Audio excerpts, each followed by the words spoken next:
Good afternoon, live from the Circus Sports of the Mid-Kentucky Downs studio. I'm Ross Johnston. Tennessee Titans football is finally back as the team is set to make their preseason debut tonight at 8 p.m. Central as they take on the San Francisco 49ers. You can catch Titans radio coverage of the game starting at 7 right here on The Zone following the Lee Company countdown to kickoff, which starts at 5. The preseason kicks off at 6 p.m. tonight with the Lions facing the Bengals and the Packers facing the Steelers on NFL Network.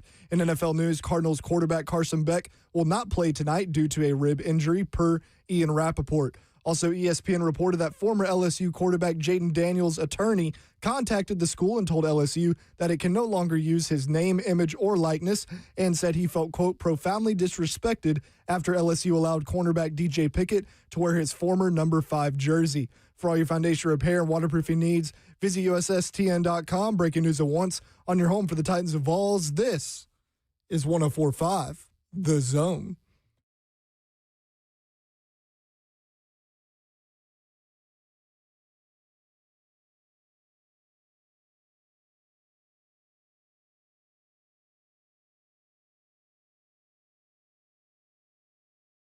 Tell 104.5 The Zone. Brent Doherty with you on a beautiful day in the Music City. Hope you're having a great day. Again, man, watch the heat. It's so humid out there. Man. 97, the air temperature, 108 feels like temperature at 3:03 p.m. in the afternoon. You'll be glad to know that it is 74 degrees in Santa Clara, California, with a feels like temperature of 74 degrees. So the temperature for the Titans-49ers game will be in the 60s as they roll through. 8 o'clock kickoff. Slay Dog, we have done it. Today is game day. I'm in the building. And it's game day. Need a game day. First thing, though, is what happened to my cookies? Oh. Bishop took him out. Who did? Bishop took the last 4 out. Hitman. That means somebody took them out before him, though. Wasn't Dawn eating them all day yesterday? Dawn took one on the way out yesterday. Yeah, we had a couple of them in here. But that's family cookies. Yeah. I mean, everybody's welcome to them, but I just like to know who. You acted a little hostile. It wasn't 4 left when Hitman got to him. I mean, it was 4 left when he got to him, but he had to get to him. Like, who got to him before him? When we left, and the raccoon. When we left, half the thing was there. Oh, we was busting it down. But half the thing was there. That's all I'm saying. That's all I'm saying. So would you be happy, like, hey, man, anybody, take them. That's fine. Leave a note. Yeah, just leave. Hey, man, thanks for the cookies. Yeah, Pan. Yeah, and guess what? I'm gonna bring something in one day that everybody likes too. Not something that you like. That's how you do that. Okay. Well, Babs will be here momentarily. She's caught in traffic. Today is National Prosecco Day, which will make her happy. Oh, I'm not a big Prosecco fan. Sparkling? Yeah, you do that every time. You have to do that when we have meals in Italy. Like, no, dog, I don't want to start with this. Give me a drink. How about that? Y'all can have that. I'll take a drink. So vodka over Prosecco. Absolutely. Yeah. And then wine or something. Today is also Hump day. No. No, it's not. No, it's not. Definitely not hump day, yeah. I love how you used to drink wine when you were over there. Now you rarely do. Yeah, now I'm back on it, though. You are kind of back on I it. had it. Which you had Decoy the other day, which Tuesday. is really good. Oh, yeah. I'm going to see this other one I had. Oh, yeah, another one? Yeah. This was pretty cool, too. Okay. Today is also National Filet Mignon Day. Huh. I'm down with that. Those two could go together, huh? No. It can't? No. Red wine and fillets? Red wine, yes. Oh, yeah. Prosecco, no. no Prosecco's like breakfast, brunch. Yeah, it's supposed to be an appetizer drink. Oh, okay, but you thought the same thing, though, when I just said it. No, because I was looking at a picture that I was sending of wine. Okay. No, red wine and filet? Hell yeah. That's what I was sending. So that's why I was like, yeah, I'm tripping. Plus, listen, y'all, I got a lot of Sudafed in me today. Oh, no. I got a lot of, let me tell y'all this. We did a show with Mickey Ryan one time, and he was on Sudafed. Sudafed Mickey. And he went everywhere, and we called it the Sudafed Mickey Show. And Brad Willis came down, our program director at the time, and he opened the door after the show was over, and he said, man, that might have been the funniest show y'all ever did. Don't ever do that again. Really? It was skating the line the whole time. So I'm really anxious to see what happens here. Plus, we have 4 hours today. So when we did the little Patriots games up in Ohio, like you were in the broadcast booth. And in our booth, it was so hot, we left our windows shut. Like Titans Radio, they like to have their windows open, get some of the elements and all that. We had our windows shut and the AC blasted. I'm talking about on 65. And it was 4 hours. But you got a break every like 45 minutes. So I would go outside, warm up, come back in. And, man, I felt it the next morning. And by the time I got back here. So yesterday, I only got me Dayquil, NyQuil, Tylenol PM, Sudafed PM, and regular Sudafed. So I've been going at night. And I don't measure it. You know, I'm a drinker. No, soda. Wait a minute. Here we go. We've already started. Sudafed Slight. Yeah, that ain't gonna work. I like to just drink out the bottle. I don't like to pour it and measure like, oh, you need 2 ounces. No, I'm gonna drink it till I feel like I'm cool, and then I put it down, and then I go get the Sudafed PM and the Tylenol PM. I load up on that, and so now. Do gummies come into play at some point? Yeah, I was scared. I was a little scared, y'all. I had a little reservation. I was like, you know what? I ain't gonna go gummy tonight, but I sure went Sudafed, and then I woke up this morning drunk.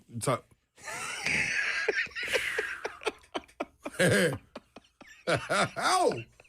Woo!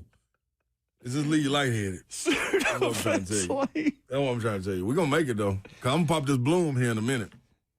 And I'm going to be ready to Instead of writing down the bingo card, I just need to record it. Let's go back and listen to it during a break. It's a lot going on in my mind, y'all. It's all trying to come out at the same time. Okay, well, we have plenty of time. The Titans open the 2026 season with a preseason game on the road against the San Francisco 49ers. Kickoff at 8 o'clock. Titans radio coverage begins at 7.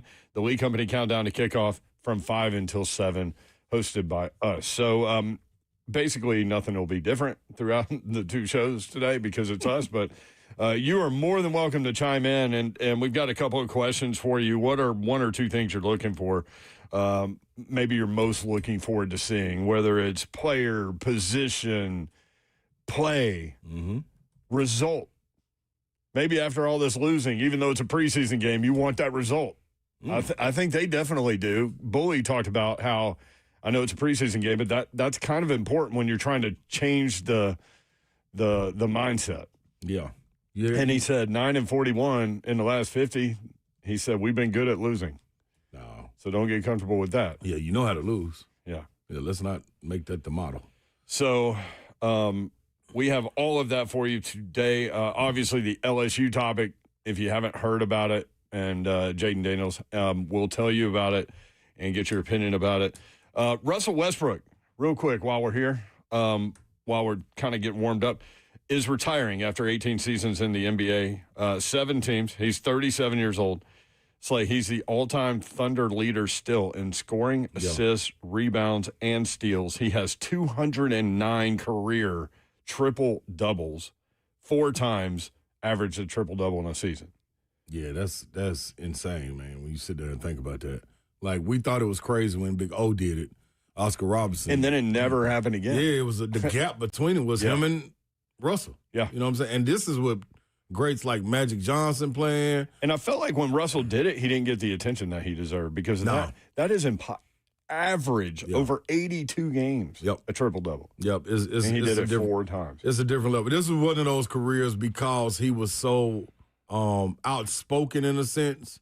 And like to stand on what he believed in, whatever that may have been, like at the time, like whether that been like fans should not be able to, taunt players or whatever it was. Like he was gonna stand stern. He did it his way. It was gonna be one of these careers that you get to the end and you like, you know what? Man, that was a bad boy, man. But you got to go back and look at it. Yeah. Because a lot of times, especially the latter part of his career, he was on teams that was just all right, you know what I'm saying? So it made it a little difficult to watch. But one thing about him, energy. Played the same way every single game. Yep. Whether he was on a losing squad or winning squad, he was going to get the same Russell Westbrook. Hall of Famer. Yep. No question. Big All salute.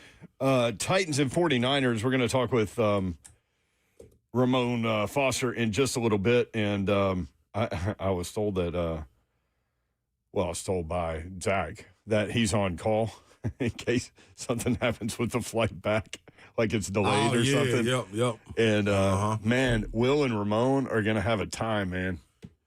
I don't know how they got to pull off and do that, boy. Ramon gets off the flight and then comes straight in here. And then 4-hour radio show. Oh, Lord. Do you know what the only And good we're thing not is? used to doing that, to be, honest. We're not Absolutely. used to doing 4, and there's a big difference. Your body got to be conditioned for that. Especially, maybe not on Sudafed and double medication. Oh, yeah. At this level where we at right now, no, you ain't making it. This is a snore. What you hear, man, I'm in the bib. That's exactly what you hear. I already have my 3 espresso shot coffee in front of me. See, you on the right path. I'm going to go get some tea. No, I'm not. I'm going to go get this Bloom and mix it with something. Balloon? Water. You know my little Bloom? Oh, Balloon. My energy drink? Yeah. Our friend Arlo Uh-oh. texted us, and he said, He want a styrofoam cup. yes, he's notorious for walking around with styrofoam cup wherever he is. Yes. And you just know that. What does he do, sweet tea in that thing? Or lemonade? And something else. Tito's? It's definitely Tito's. It's Tito's like for a halfway lot. full Yeah, of Tito's. He's kind of John Daly-ish. He wrote, vodka goes with everything. See? There you go. Dr. Arlo, we know it. We know what you prescribe, brother. Dr. Arlo. All right, when we come back, we'll talk about tonight's matchup, the 49ers and the Titans. Also, Big Savage at the joint practice on Tuesday. Yeah. We'll talk with Ramon Foster next, 3HL 1045 The Zone.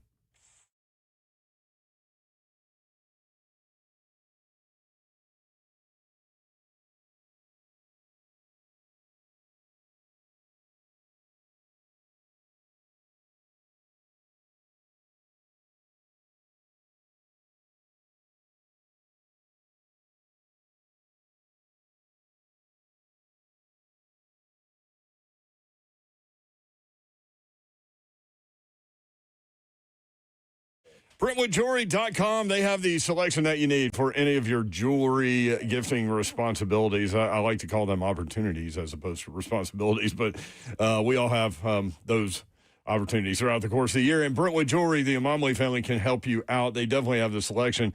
Again, you can check them out at BrentwoodJewelry.com.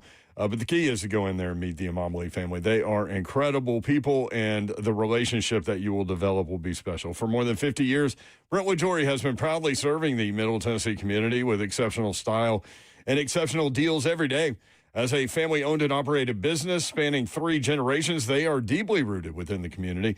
From Salem service and the Special Forces to his son serving as local firefighters, the Amamley family is dedicated to giving back. Support local, shop Brentwood Jewelry. If you're thinking about popping the question, they can help you get that done for sure. Let them help you take the stress out of selecting the perfect engagement ring. They can help you find a beautiful ring in your ideal budget. Browse their incredible selection of one-of-a-kind rings, or talk with their custom design specialist to create a stunning ring as remarkable as your loved one. If you haven't already heard, Nashville's premier timepiece dealer is Brentwood Jewelry. Incredible selection, including their pre-owned Rolex selection, vintage and current models. Check them out online, BrentwoodJewelry.com, 7012 Church Street, in the heart of Brentwood, just off Franklin Road. Exceptional style, exceptional deals every day for more than 50 years. Visit BrentwoodJewelry.com.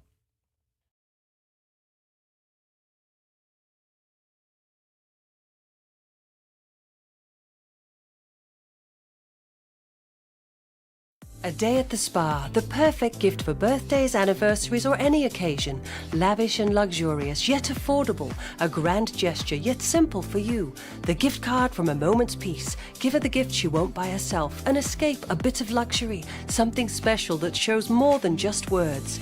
A gift from A Moment's Peace Salon and Day Spa in Cool Springs across I-65 from Galleria Mall. Call 615-224-0770 or go online at amomentspeace.com anytime.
3HL 104.5 The Zone, Britt Doherty, Ron Slay, and we've added Babsy to the mix. What up? She is here. It's game day, people. Mm-hmm. Let's freaking go. There's a certain road in Brentwood that's really, really crowded a lot of times. How was that road today? It just took me over 45 minutes to get to work. Well, and, for obvious reasons. Like, People don't know exactly where you live. You're right. I live It should be 20, 25. 22. Max Yes. 25. Yes. Like, Yeah. 2 minutes. I mean, is Nashville like LA now? Or are you going to have to leave and get to places like 2 hours early because you never know if you're going to hit traffic or not? I think the one comparison may be Atlanta. Like we're headed toward that. I don't know LA like you do, Slay, but I do know Atlanta. LA is brutal. LA, you ain't get you bumper to bumper, don't move. Like my brother, as an actor, he lived in North Hollywood, like back in the day. Like he would leave like 3 hours early for an audition if he had to get somewhere because he was like, I don't know if it's going to take me an hour or two. Who knows? And that could be like 10 miles away. Like we used to go to the beach and it was exactly 7 miles from the house. 7 miles. Oh. And I guarantee every single time we got there one time in 45 minutes. Yeah. It's And nuts. that was quick. We was like, "Ooh, wow!" I remember. 7 miles. Oh, that was good. Like what's up, man? I remember working a UCLA game. It was week 0 a couple years ago, and where we stayed was like 20 minutes from the stadium. And they were like, "Oh, make sure you leave 3 hours prior." I was going to say, you can't. I was like, you can't, "What?" You can't define it by 20 minutes. That's stupid. No, 3 hours. Big Savager and Mo Foster joins us now from Santa Clara. Ramon, it is 108, feels like temperature here. I just looked, and it's 72 in Santa Clara. Yeah, man, it is. I see why tax is so high, okay? They got to charge you something for living in this. They got to get you somewhere. You know what I'm saying? And his taxes. Will and I called an Uber earlier today, and this guy had a nice Chevy Suburban, man. He had got it outfitted with, like, the stars in the roof and stuff and ambient light. And I'm like, oh, man, let's go. And I was like, you didn't even tint the front windshield, man. He said, no, sir. He said, we get in major trouble with that. He was like, as nice as it is, they got to take something from us. I said, well, front tint it is, then. Can't tint the front windshield in California. Oh, man. Oh, what would you and Slay do? Y'all be in jail. I can't even see you guys in your trucks. Babs, no, sit this one out. Sit this one out, Babs. No. You and vehicles and rules of the road, like, no. Yeah, you should. I was road raging today. That's for sure. Can I tell you something? Because I told my wife I would tell you real quick. What? So you and I have similar trucks. I got the F-150. You got one as well. I know, like, Babs, you got the nice end one, okay, with all the bells and whistles and the cameras and the sensors and stuff like that. Yeah. So I'm backing up one day, and, like, Ford has, like, a hard stop until you, like, back it up into a bush or, like, you're real close to a pole when you backing up. And my truck, like, abruptly stopped because I was close to the bushes, like, on purpose, but it stopped me really hard. Yeah. And Keisha's like, dang, that was hard. Then she sat there for a second. She said, well, how did Babs ended up running into a mailbox? That is such a fair question. I knew you were going there. It is I knew you were going there. But also, come on, Keisha, come on, girl. Why you got to call me out? But also, that's exactly what Mr. Babs asked. The problem is all these things I've hit, I have not hit on the front or the back of the truck. It's the side, and they don't have sensors on the side. That's I know. True. I know. She and you're does. thinking, Okay. It's how like- in the hell do you even do that? I don't know. It's like an F-150 dancing is what it is. Yeah. Like it's just spinning around. Disaster. It's got them Shakira hips. That's what Babs car got. Babs car got them Shakira hips. Savage, on the front end, congrats. Tonight, the opening night for you as Titans radio analyst next to Taylor Zarzer. Are you nervous? Very excited about this for you, man. This is a big opportunity. I am, Babs. Thank you, Mayor. Thanks, everybody, man. Tonight's our first run at it live like this. We had a little bit of a dry run last week, but it was a little abbreviated because it was in stadium over the PA system and stuff like that. But, yeah, the good part is, man, tonight is going to be very Titans-focused. Like, you don't want to listen to Titans radio and you're hearing backstories about the San Francisco 49ers and stuff like that. And I've been to almost every practice. I think I missed one on Sunday. I went to church with my family before we left and stuff but I've been there. Come on, Sam, what are you doing? What's more important? Man, listen, the Lord, man, we're in the South. We're in the South. I better get it before the season starts. Listen, I've because learned. you ain't going on Sunday during football season. I've learned, like a lot of people, I can't lean on myself. I got to lean on the big man. I'm telling you, but it'll be cool, man. There's a lot of storylines in this, man. I think the best thing for us is being able to jumpstart this thing off with Coach Salah saying the one's going to get like 20 reps, and he's, I think, very serious about that. So that way everybody get a chance, man, to see what we all been talking about at the station, like Cam, seeing what Big Jeff is made of, Cornell getting a touch or two, man. And just, I think the biggest thing, man, is just seeing how they stack up. Like, that's the biggest thing Will and I was speaking about this morning. It's just like, what means good? And I think it's physicality and just an understanding of what you're looking like you are a professional team and moving in that manner, man. And that could be a lot of different things. And at the end, though, too, like what I want to tell everybody when they watch it, like, one, it is still the evaluation process. It is still the developmental process of a team. Like, this is the first test for a lot of guys trying to make this team, and it's probably not going to be perfect. It's been, interesting kind of hearing the messaging from Coach Salah and everybody else that's been talking publicly. It's just like, they're still at the ground level of this thing as far as trying to build this team up as far as talent and just winning ways and changing the culture. And I'll tell you what, there was a good bit of that in that joint practice on Tuesday of just reestablishing themselves. Now, I know a lot of people said what they said about, well, the Titans lost this joint practice. Like, there's no losing. There's evaluation. And one thing I did see was this group didn't turn down anything that was coming their way. I think the biggest part that everybody was looking at, well, what is the secondary going to do? I said this on our show, and I went on Wednesday, like, those plays did happen downfield because in training camp settings, like, the quarterback's allowed to continue to play. I give you guys two scenarios. You saw some of the deep passes that they were completing down the field, but it didn't also show, or people didn't report, was like Jeff had a sack or two. Jermaine Johnson had a sack. Like, you look at Jacob Martin, he had a sack on those passes right there. But, of course, the secondary got to be good as far as, them finishing downfield. I'm no excuse for that. Finish the rep. Make the play. Break the ball up. Don't let the, wide receivers get behind you. And then another one of them situations was the Titans one. Like, on the play that Will Levis ended up throwing an interception, like, he was dead in the dirt. Like, it was a sack.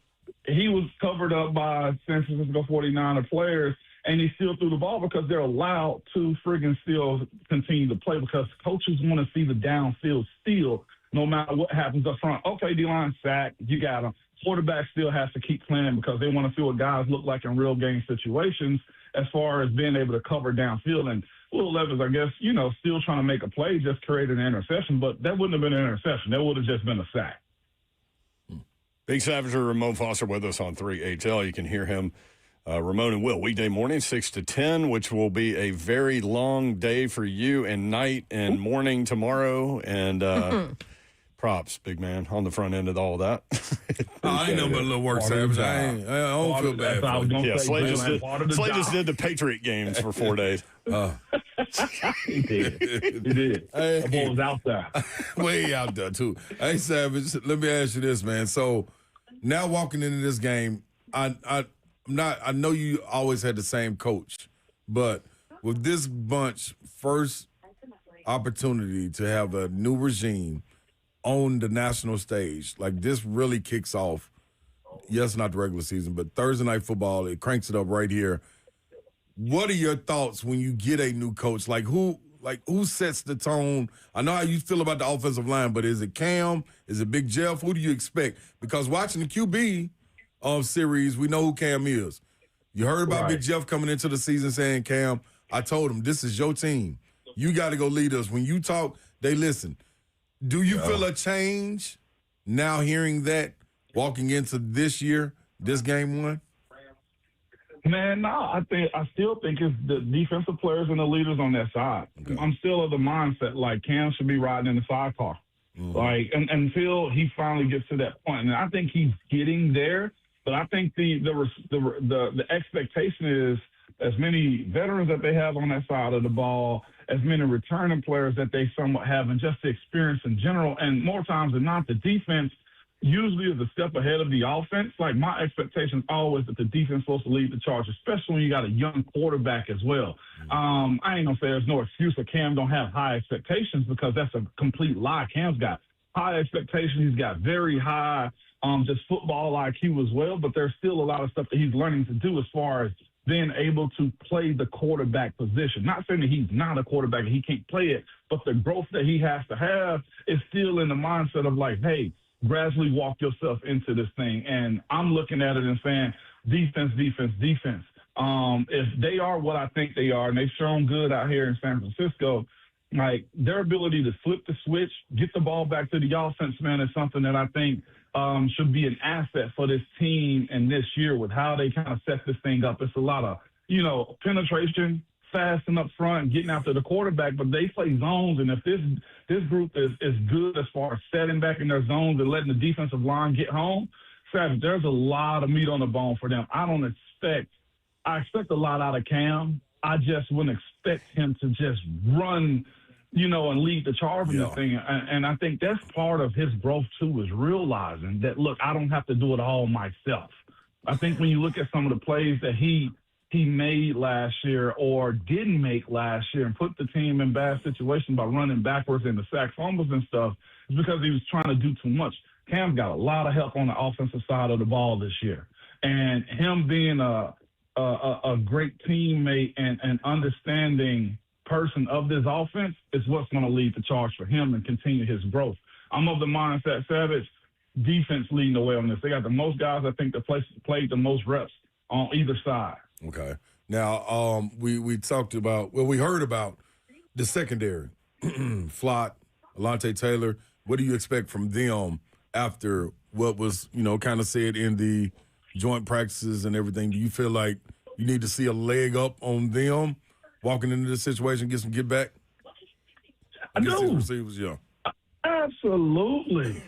There will be real reps. There will be real plays to be made around their quarterback. And, Savage, like I know, when you have a bad day, going into that film room and that coach got that friggin' clicker in his hand and them lights get dark and you hear him fussing, cutting, cussing, and just doing the most, like, your pride is on the line in those moments, man. But that's what I'm telling, like, everybody when it comes down to, like, where they are right now. Like, it's still developmental. Alontae's new. Cordell Flott's new. Josh Williams is new. This is a new scheme for everybody that's in it. And I know they've had time on task already, but looking at their secondary, they got to have a dose of reality of, okay, the checks have cleared. We're in training camp. We got to get this scheme down and play ball moving forward. So, yeah, I expect a lot out of them, man. And, again, the best part that they had going for them is they got a direct scouting report because they got actual film against these guys. And they're playing them, from Tuesday to Friday. They're going to see them a few days later tonight. And I do expect that push to happen as far as them holding their own, Savage. So, Them dudes are profit. Them dudes are not trying to hear from this fan base. And, man, we signed this free agent, blase. No. Them dudes care, and I expect a response from them tonight. I don't care who is out there. They got to go get it, Savage, because, again, I think more people in Tennessee found out about DeJon Stribling than they wanted to this past weekend, the wide receiver from the 49ers. So, yeah, it's time to kind of shut that up. Who are you most excited to see? Like, is there a specific player? Is it the offensive line? Is it where will your eyes be happy to look at today? Few hot spots for me. I want to see Cam and Carnell. Damn. Mm-hmm. Everybody that's listened to us and haven't been able to go to practice. I can't wait. Social media clips is cool. I want to see that happen. Yeah. Consistently, Babsy, I've seen in these practices when Jeff flips the switch. I don't want to overplay this. I don't. I swear to y'all, I don't want to play it. I've seen this man flip the switch like 3-4 times in training camp, and every single time he's been unfriggin' blockable. Like, may not be making the play, but as far as like winning the line of scrimmage, pushing guys back, infecting the quarterback, he had a time. That's why I'm telling you, some of those deep passes that were happening, the play was dead because Jeff said, F it. I got it. Watch this. And he got pissed off. So I kind of want to see if that shows up tonight. And here's the other part. He really don't have to. because you want to get Jeff to the season. I don't need guys hitting him in the ribs and knocking him to the ground and stuff like that. But it's been fun to watch him flip that doggone switch on in a good way. And he's doing it within between the lines and between the whistles too. And I think the other one is watching how this right guard competition go. I think, if I'm not mistaken, Fernando Carmona might jump it off first in the first quarter, and then they're going to do a rotation on how they're going to go about this. Okay. I ain't going to say I'm rooting for Carmona, but, like, I do, and I said this from the get-go since they drafted him, I do think he fits the profile of what they want as far as the offensive line. He's got a little bit of Savage, that goon in him, where he just – anything moving, he's taking it. You know what I'm saying? Like, that's been his mentality. But I also think that, like, whoever they pair up with J.C. Latham needs to be eating gunpowder the same way he has been, because I'm telling y'all, that man was a menace. That is a great phrase. I said this on our show. I'm not sure if y'all caught it, but, like, J.C.'s step that he made in that joint practice, to me, for no other reason than attitude, y'all, was by far one of the best aha moments in his professional career that I've seen. This man, hear me out, runs out in a run action set where he came out of his hands like it was a run, sat down because it was play action and blocked the DN. He grabbed this man like, what's a movie scene where you just grab somebody, push him up the wall and just hold him? He grabbed this grown man, as an NFL player, by his shoulder pads, squeezing him. I'm watching him clench him. He shook him and then threw him at the end of the doggone play and told him, get the bleep off my field. I'm thinking, JC, this ain't your home, but he made it his home. Dang, I love hearing that from you too, Ramon. Like, you don't just spit that out. I was already ready for this game, but Moan, you got me going, bro.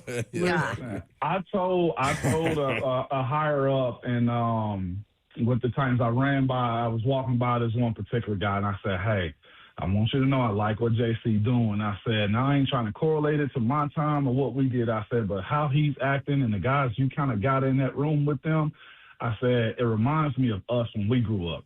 Savage to tell you, we were rebels. We were getting fines. We were fighting people. But then we found a way to kind of smooth it all over and channel it into some positivity, man. But, like, I feel like they've drawn that line in the cement. And they ain't even in the sand. It said, we heard all the Titans fans talking about us. We know we've been the laughing stock. This crap ain't going to happen no more. And I'm hearing it from Dan. I'm hearing it from JC. Even talking to Peter Skoronsky. Like, you can see he's got a little buzz in his step. And Sloty's just the ultimate pro with it as well. So I do want to see what Carmona, Cordell Bolson, and also even Jackson Slater do with that guard position. Yeah.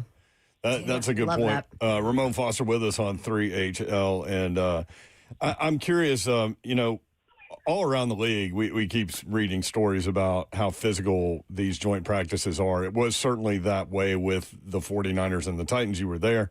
You've been a part of these things. Do these things spill over into the preseason game, or is the preseason game played a little more straight up? Man, heck no. It doesn't. Man, them dudes was dapping it up and talking after practice. It's just that in the spirit of competition, like, you just got to have it. Like, these joint practices are very constructive and productive if you treat it right. And a part of that is, like, walking on the field and proclaiming it's yours, or protecting it if you're the San Francisco 49ers. Like, the coaches can give all those speeches about we going to be cool, y'all don't go out here embarrassing us and all that type of stuff. None of that matters to some guys who are some competitors who are seeing opposite jerseys for the first time. And that's just how it kind of goes. As far as, like, the carryovers spilling over, like, no. Like, I think it was reported that Renardo Green ended up hitting Cardinal. Like, nah, there was nothing else that came from it. The skirmishes happened just simply because that's just what you do in these settings, So none of that will be the case, because the other part of that is, one, fines are real. You can get fined for the silliness that if you choose to do something after the play. And then the other side of it as well, if you punch or do something crazy, suspensions behind that. But also you lose your opportunity to be evaluated. I think I gave the figures out this morning as far as, guys hustling, trying to make the 53-man roster. The thing about the 53-man roster is there's also the practice squad. practice squad players, man, make a real good pay for just being on practice squad. I think it's like $255,000 now for practice squad, and for veteran dudes, they can make $300,000 to $455,000 with all the added reps that you don't get if you don't make that team. Yeah. Well, and you're also putting out tape for other teams on top of it. So, like Will Levis tonight. Yeah. How much will we see of Levis? What are you thinking? Man, if the ones, maybe Trubisky go, 20 to 30 reps, I would probably say, man, I would expect, just because of his situation, Levis to get the rest of the game. Yeah. Yeah. There's just no ifs, ands, or buts about it. Like, he's going to get a lot. Yeah. And I don't even want to pile on Levis. Like, the Joker wants it. He wants it bad. Yeah. He just got to have that good fortune, man, to put himself into that Mac Jones space in which he's in right now. The problem is he's about to. But he's also. Which he's still doing. But he's also about to play with like a dismal offensive line too. If he's in with the threes, like, but also going, so he's trying to make a play, which is where his dumb plays come from. True, but he's also going against the threes on defense. True, true too. Yeah, but and it'll also be most times in these situations also very simple with the game plan, so you shouldn't have to overthink it. 3-step drop, maybe some rollouts. Hand the ball off and run it and just take what's given to you. He can't be searching for a Hail Mary, his third rep of the game is where I look at his situation. So as much as you say Babs, but here's the other side, though, too, Babsy. Like, this wide receiver group that he'll have running with him, he'll have some really good names in it. You're right. Like, you look at it legitimately. Like, Chimray is going to work. Mason's going to work. Bryce Alva is going to work. KD Osborne is going to work. Hank Beatty is going to work and has been working himself. Like, and I ain't even mentioned Xavier Restrepo. He don't want to come off the field because he's trying to find a way to stick with this team too. So he'll have weapons. Jaron Kanek, like, he got weapons. It's like Blaine loves him. Well, to Bab's point too, as challenge. What's the word I'm looking for? As a challenging of a situation it is for the one offensive line. If he's working with the third offensive line, that's that's brutal. That's going to be tough. You know what I tell them, Mayor? Pressure's a privilege. That's right. You either better block or get your ass cut next week. Ain't no That's one thing they're going to wait on. This ain't for everybody, Mayor. This ain't for everybody. I love it, Savage. Hey, have a great broadcast, man. We'll be listening, we appreciate you. And then we'll certainly be listening in the morning to the first crack at the review of what we all see tonight. I think we're supposed to land at like 5 in the morning. I'm coming straight to the studio. Oh, that's going to be good radio right there. Yeah, Zach Lyon said he's on call, just in case. Can you sleep on a plane, Savage? I'm a terrible sleeper on this plane. Man. Savage been getting on me for years about taking naps. Like, I'm trying. Maybe I'll catch a little cat nap. Coldest thing moving, This is going to shock everybody. I end up talking to, no matter what the situation or the time of day, I end up talking to the person next to me. And then I look over and Babs and Slay are out. Yeah, I'm like, damn. I have no problem sleeping on a plane. Oh, that was me. That was me. Sorry. That was me. I just hit the phone. Sorry, Ramon. Had to drop him to get that off. I straight dropped him. Can I ask a question? Go on and get your nap now. Go take a nap, Ramon. Yeah, we're done with you. Can I ask you a question? What? How in the hell are we up for a Marconi Award? I don't know. I'm sorry, Ramon. Hell. When we hell, it's 3HL. When we come back, Daniel Jeremiah. Kick butt, Ramon. Kick butt, Savage. Love ya. Daniel Jeremiah on Pat McAfee. He talked about Cam and Cornell. He also talked about the Titans vibe. We were talking about this yesterday, man. The national shows talking about this team. We'll play that for you next, 3HL.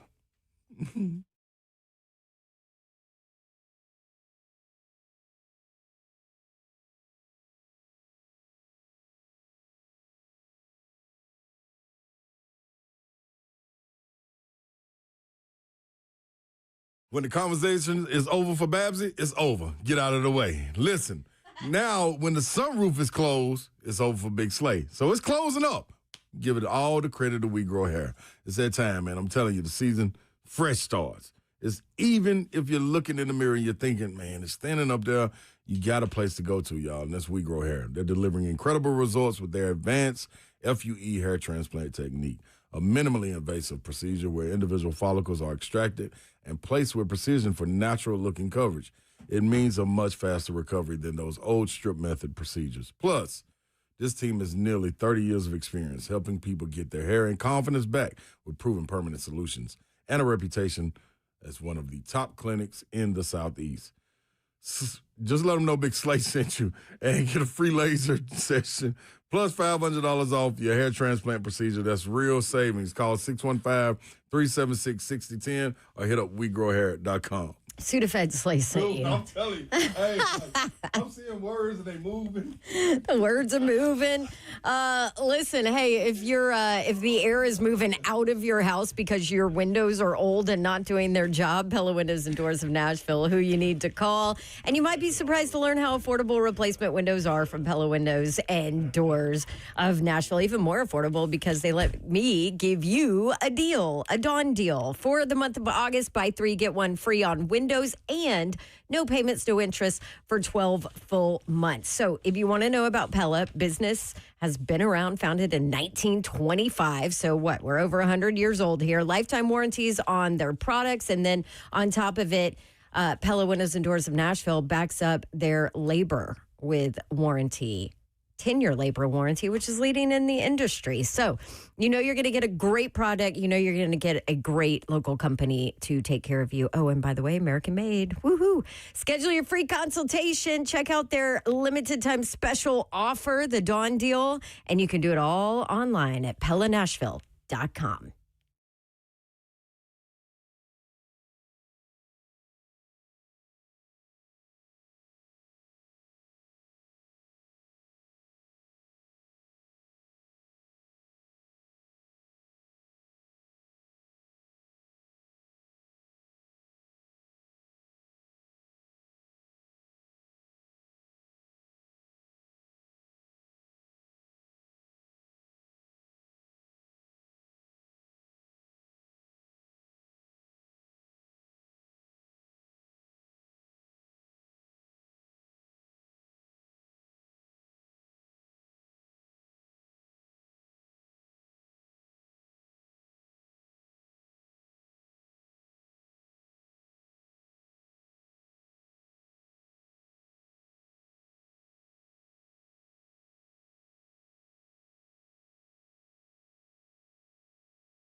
3HL 1045, The Zone, Britt Doherty, Don Davenport, Ron Slay. We'll play that audio for you, Daniel Jeremiah, on Pat McAfee in the 4 o'clock segment. A little more time at that point.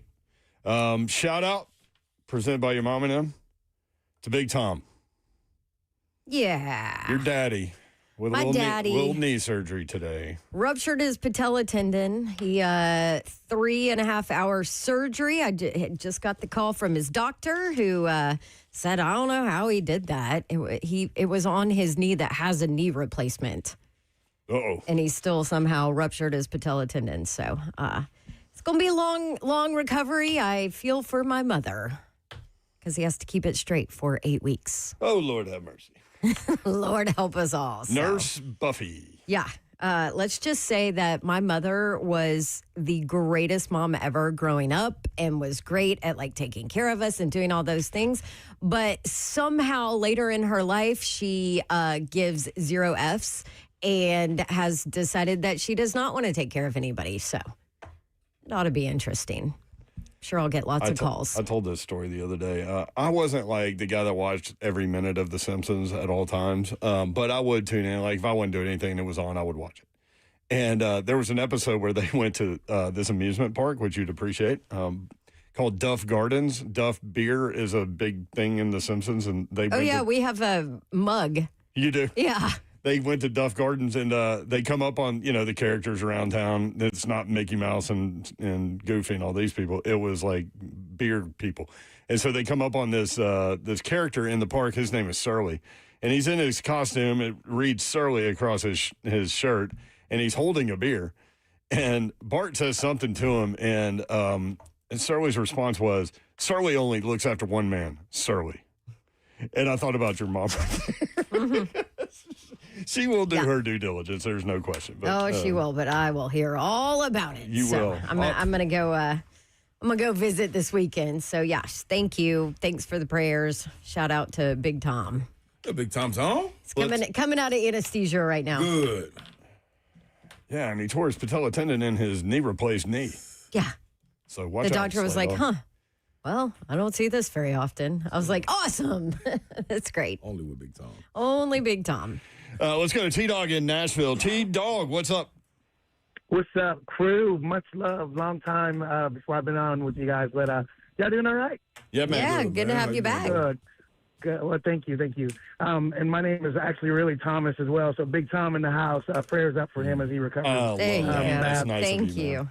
you. Yeah, so if Cam and Carnell end up being like the thing rocking the house, I want to coin their new nickname. Is that cool? Absolutely. Go for it. Okay, if they become a thing, a problem in the NFL, let's go ahead and call those guys C&C Music Factory, baby. Let's go. Let's go. I used to love I did too. Make you C&C sweat Music till you Factory. bleed. That's right. Hey, Brent, by the way, I'm a friend of Aaron and Sarah. So, Oh, Of the show. all right, you guys take care. Love the show, guys. T-Dog. Look at Aaron from Aaron and Thanks, Sarah. T-Dog. Yes, sir. Getting a little, getting a little shout out. yeah. How about that? Aaron from Aaron and Sarah just took a professorship at MTSU, and his first day is August 24th. What is he teaching? Professorship. It's like music, business, law stuff, like way above my skill set. So, yeah, to be friends with him, he really dumbs it down for me. But I just told him you need an Argyle sweater, a fireplace somehow in your office, and like a pipe, Oh, yeah. and you'll be good. Cool. Yeah. Cross your legs and just Put that in your pipe and smoke it. Yes, Babsy. That's right. Babs is on one today. All right. If you want in, 615-737-1045. What are one or two things that you are most looking forward to seeing tonight? Maybe a player, maybe a position, maybe a play in and of itself.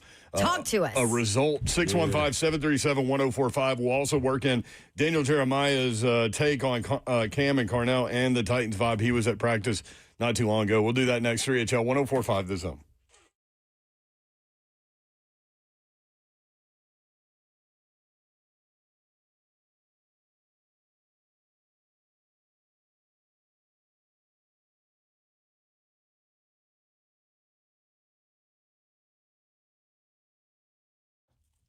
All right, football season's coming. Shoot, you can go watch the preseason game tonight. and place some money on it at Circus Sports at the Mint at Kentucky Downs, located in Franklin, Kentucky. Short drive on Interstate 65. Super easy to find as long as you don't pass it. It is the first exit once you hit Kentucky. And the Circa Sports retail sports book there at the Mint at Kentucky Downs is amazing. 2-story sports betting experience designed for comfort, convenience, live excitement. Almost 5,000 square feet of front of the house betting floor, and they've got high definition screens spanning more than 1,700 square feet. And every detail crafted for you, the ultimate sports fan. 5 standard windows, kiosks available, racing terminals, betting sheet rack, you name it, they have it. Seats up to 200. You don't need reservations. You can enjoy the open seating and have a little fun at Circus Sports at the Mint at Kentucky Downs. Go check them out online, circusports.com.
Good afternoon, live from the Circus Sports at the Mint Kentucky Downs studio. I'm Ross Johnston. Tennessee Titans football is finally back as the team is set to make their preseason debut tonight at 8 p.m. Central as they take on the San Francisco 49ers.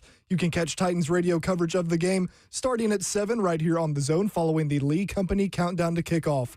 The preseason does kick off at 6 p.m. Central tonight with the Lions facing the Bengals and the Packers facing the Steelers on NFL Network. In NFL news, Cardinals quarterback Carson Beck will not play tonight due to a rib injury per Ian Rappaport. And lastly, ESPN reported that former LSU quarterback Jaden Daniels' attorney contacted the school and told LSU that it could no longer use Daniels' name, image, or likeness and said that he felt, quote, profoundly disrespected after LSU allowed cornerback DJ Pickett to wear his former number 5 jersey. For all your foundation repair and waterproofing needs, visit USSTN.com. Breaking news at once on your home for the Titans of Vols. This is 104.5 The Zone.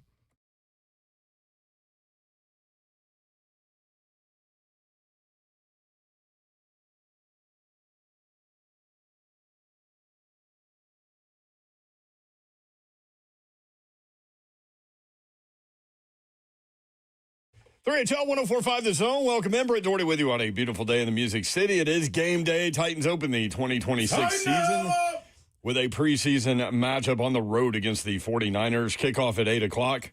Tonight, Titans radio coverage begins at 7. Big Savage in the booth for the first time. Looking forward to that. Lee Company countdown to kickoff begins with us at 5 o'clock. We've got room for you. 615-737-1045. What are one or two things you're most looking forward to seeing tonight? Play-wise, result, position group. Yeah. For me, the first thing I wrote down was James Williams has stacked performances in practice. Will it carry over into the preseason opener? And alongside of that, I'm going to stay linebacker Anthony Hill Jr. Okay. That's not, none of those are on my list. What'd you think, Babsy? Cam and Carnell. Yeah. That's number one for me. I can't wait. That's what Savage said. Yep, and I know it's going to be vanilla. I get it. Blah, blah, blah, whatever. I don't care. I just want to see it. I just want to see it. And offensive line. Mm-hmm. I'm going secondary. Secondary, and the reason I'm going secondary. Wow, all three of us are different. Yeah, it's good, too. I mean, that just tells you the unknowns for this. And I think people listening will be scattered, too. Yeah. I agree. I got to see. It's not a sniper situation. It's more of a spread, spray it out there. Right. Wow. Okay. I want to see the bounce back between these guys. Like, these are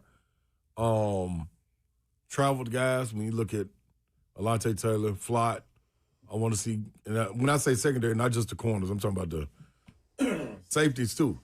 Kevin Winston. I want to see Amani Hooker. You know what I mean? I want to see Tony Adams. I want to see all these guys. It's a big year for Amani Hooker. That's kind of going under the radar a little absolutely bit. Is. Yeah. But I want to see them make plays, man. And I want them to see them make plays because of the way the front line plays. If their defensive line is who we think they are and who they're supposed to be, no game will be easy. But it should be, I don't want to say easier, but you should have to cover for less time, where you can just go make plays instinctively. Get some quality reps. Yeah. Limit the penalties. Yeah, I want to see these boys get down, man. Because I think they got it. And they're both different. I know we want to see guys coming off the edge, blitzing and things of that nature, but that's another part that you're going to throw in there. Just in the preseason, just give me some steps forward. Good effort. I got to have that. Don't give up nothing over the top. Safeties. Kevin Winston Jr., let's go to work. 615-737-1045. Daniel Jeremiah on the Pat McAfee show, and they ask, he's got a limited segment, right? And he covers the entire NFL. And one of the questions they posed at him was about a series of questions, was about the Titans. The first cut here is about his take about Cam and Carnell. He was in camp watching the Titans a couple of days, and this was his take on them. Yeah, I was out there and for practice and got a chance to visit with him and got a chance to visit with Dable, all the guys there. He's very confident. The talent is all there. Like he can make incredible plays, incredible throws. And I think Tate's presence there, when I was there was so much heat on him and so much buzz on him. He catches everything. We got a chance to visit with him as well. He's an impressive dude. I think he's my pick for Offensive Rookie of the Year. I think he's going to have a massive year. So to me, there's some pieces that are still missing on defense. I think they're going to be better there. Jeffrey Simmons is a freak show. I mean, he's in unbelievable shape. He's there. It's blistering hot. He's wearing long sleeves. I'm like, dude, what are you doing? He's like, I like to feel it. I'm like, this guy's different. Okay, he's wired a little bit different. But he's going to have a monster year. I think they're still pieces away, but they're going to be a fun watch, and I think you do see Cam Ward take a jump. Okay, talk to me. There's a whole lot packed into that. Yeah, there was. Daniel Jeremiah said he was there a little while ago. He's very confident talking about Cam Ward. The talent is all there. He said, when I was there was so much buzz on Carnell Tate. He catches everything. He's my pick for Offensive Rookie of the Year. Blaine's been saying that, too. Been saying that since a get-go. Mm-hmm. Been saying that since a get-go, no doubt. Now, line to hold up. He said there are still pieces missing on defense, but they are better, and Jeffrey Simmons is an absolute freak show. I think we all, like said a week ago, like if we go through, well, me personally, if I go through and I don't mention him, just know he doing what he's supposed to do. Like sometimes I don't feel like let's not waste no breath on him. He's gonna be who he's supposed to be. For that reason, because he is a leader, because he's a menace. Like, and that's what you want up front. Just get everybody else to go with you. Now let's focus on all the rest of these spots. That's where I am with Big Jeff. Big Jeff he's been trending towards this for 3 years now. That's playing through the injury. Like he announced on our show when we were Super Bowl, he had to get some things cleaned up that nobody knew about. You know what I'm saying? Like through the 3 wins, like the man is dude different. We were standing after practice. We were waiting for I think Ant Hill that day, maybe Kildrick Falk. But anyway, we were standing and Big Jeff started to like walk away from us, and I was like, look at that man's body. This is ridiculous. I thought he was in shape last year, which he was. Yep. Best shape of his life. But this year, it's even more different. He looks like a superhero, like action figure guy that some dude drew for a cartoon. You start to see them guys. Them Myles Garrett, Aaron Donalds. You know what I mean? You start to see them dudes. Dudes start to look a little different. They play a little different. Let's play one more cut for you. Daniel Jeremiah on the Pat McAfee show was at practice last year, and he kind of compares the vibe, what he felt this offseason compared with last offseason. Check it. I think they're going to be okay, man. I think that, look, there's still pieces to add to the offensive line going forward. I think they know that. I do love Skoronski. I was glad to see he got his deal done. And then defensively, I think in the back end, you can continue to add and build. But they're better, man. The roster's better. There's just a different vibe there. I was there for camp last year, and I think there was a lot of hoping and wishing, and I feel like they've extended beyond that this year. A lot of hoping and wishing last year. That's true. I was one of them. I still am, but yeah. Hands up. Mm-hmm. Yeah, I don't think I'm hoping this year. You think you're there? No, you think it's there? No, I'm needing. Oh, needing. Yeah, I'm done. So from hope to need. Yeah, this is what I need. Okay. To happen. We need the Titans to go out and show a different side of themselves. A competitor. Like, if they went, Lord forbid, they went 3-13. Lord forbid. They went 3-13. That is about as Southern as they get. Well, if it's 3 wins, it's 3-14. Like, 3-14. Lord forbid. Lord forbid they go 3-14. And the creek don't rise. Yeah, and the creek don't rise. We see y'all tomorrow at the same time. But if they did that, I mean, it needs to be.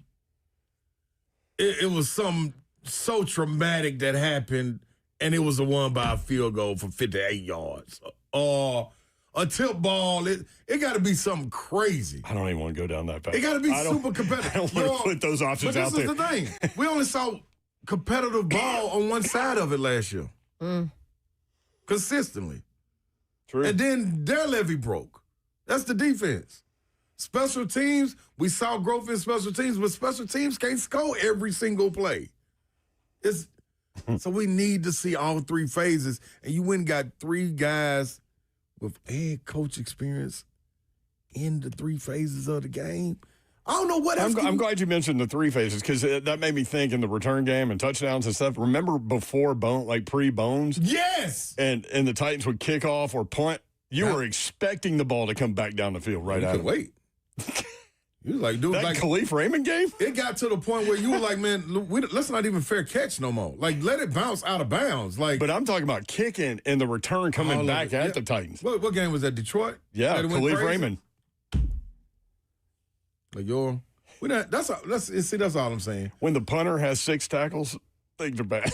That's when you got the bucket and hope is in the bucket and you throw it out the window. That's why I'm saying we are in the place. I'm in the place of need now. Yeah. This is what I need to happen. All right. Joey on the plains. Hey, Joey, what's up, man? What up, Babs? Slay Dog, Euro. What up? Everything's going great for y'all and staying Yes, cool. yes, So what I'm listening for tonight is the first drive on both sides of the ball. Okay. On offense, I want to hear like I know it's preseason, everything's vanilla. We're not going to see anything fancy or nothing like that. But I want the offense to keep San Fran's defense on its back foot. Win every down, like Coach Mack says. Stay out of the third and longs. Things like that. That first drive, I want to hear them go down and score points, mix things up, and show that this is the team I believe it is. On that defense, I'm asking for everything. I either want a pick six, sack, strip fumble, get that ball back to the offense. Just anything the defense can do quickly to get the ball back on to the offense so we can go down and score more points. Good stuff, Joey. Thank you, man. Appreciate you, brother. Your 615-737-1045. Yes, sir. Babs, how much judgment would be on this team if the first string comes out, does what they're supposed to, first string defense do what they're supposed to, and then it opens up, they lose by 28?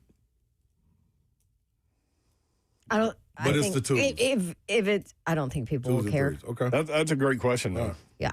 Because it's all about what those ones do. Because you have to remember, San Francisco has said they are not playing their starters. Yep. They're right. That's right. So the Titans went from a 2.5-point underdog to 5.5-point favorite. Yeah. Listen, as we sit here right now. We had this conversation a week ago. The Titans have not averaged more than 17 points offensively in like 5 years. Yeah, I saw, what's his name in Chicago? Ben Johnson. Mm-hmm. Saying that he wants to be the highest scoring team in the history of the league. And they put up a graphic, and it was the 2013 Denver Broncos. It was like 38.9 points per game. Oh, my gosh. And I wouldn't even know what that's like. That was the Peyton Manning team when he went there. That's what they averaged. Averaged. Yeah. And I was like, holy cow.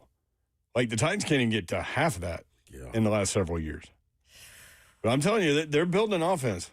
That offensive line still needs some work. There's no question about that. And we've talked about it, it seems like forever. Maybe we have since the glory days. But anyway, so yeah, we'll see what happens tonight. That was an interesting question that you posed, though, because I immediately thought about Bully yesterday saying, hey, man, they've lost so many games. They need to experience winning, even if it is a preseason game. Right. And then somebody put in the chat that Brian Callahan was 5-1 in the preseason. I was like, damn, was he? It's working. He was. Yeah. He was. I just remember being on the sideline when you put the second group in or the third group and you're watching and it's like, all right, I hope y'all don't take this. Looking at the other team like, dog, y'all won, but y'all know what it was. Like we was up 10. We was up 15 as the starters. So it's like, not sure that y'all want to take too much of this. So I'm like, I understand like you got to win. You know what I mean? You want to have that, but man, it can go either way. Let's get Greg Cosell into the mix when we come back, and he'll break down the rosters, and we'll talk about, obviously, San Francisco not playing starters, so we'll try to get a clue as to what we might see roster-wise from them, and also, obviously, talk about the Titans positionally with Greg Cosell from NFL Films and NFL Matchup. That's next, 3HL 104.5 The Zone.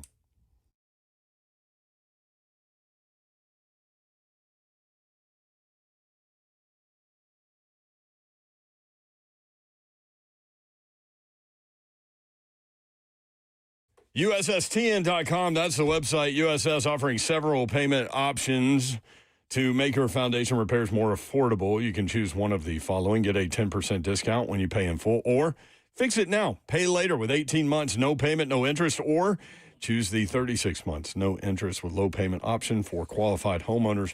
Lots of rain over the last several months, and we all know that. USSTN.com, they can help you. They can reroute water away from your basement, your crawl space, your home with their interior drain systems and sump pumps with battery backups.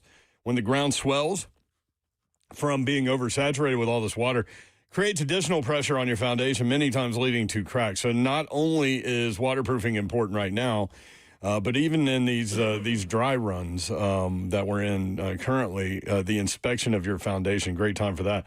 That's very important, too, for any additional damage the water may have caused that you don't notice. Check them out, USSTN.com, dedicated to helping their customers get the repairs they need now to protect their greatest investment for a lifetime. They're dependable. They're trustworthy. They are USS. Give them a call or learn more at USSTN.com.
3HL 104.5, the Zone. Titans and 49ers coming up tonight, 8 o'clock. Titans radio coverage begins at 7 o'clock. The Lee Company countdown to kickoff begins at 5. We will handle that responsibility.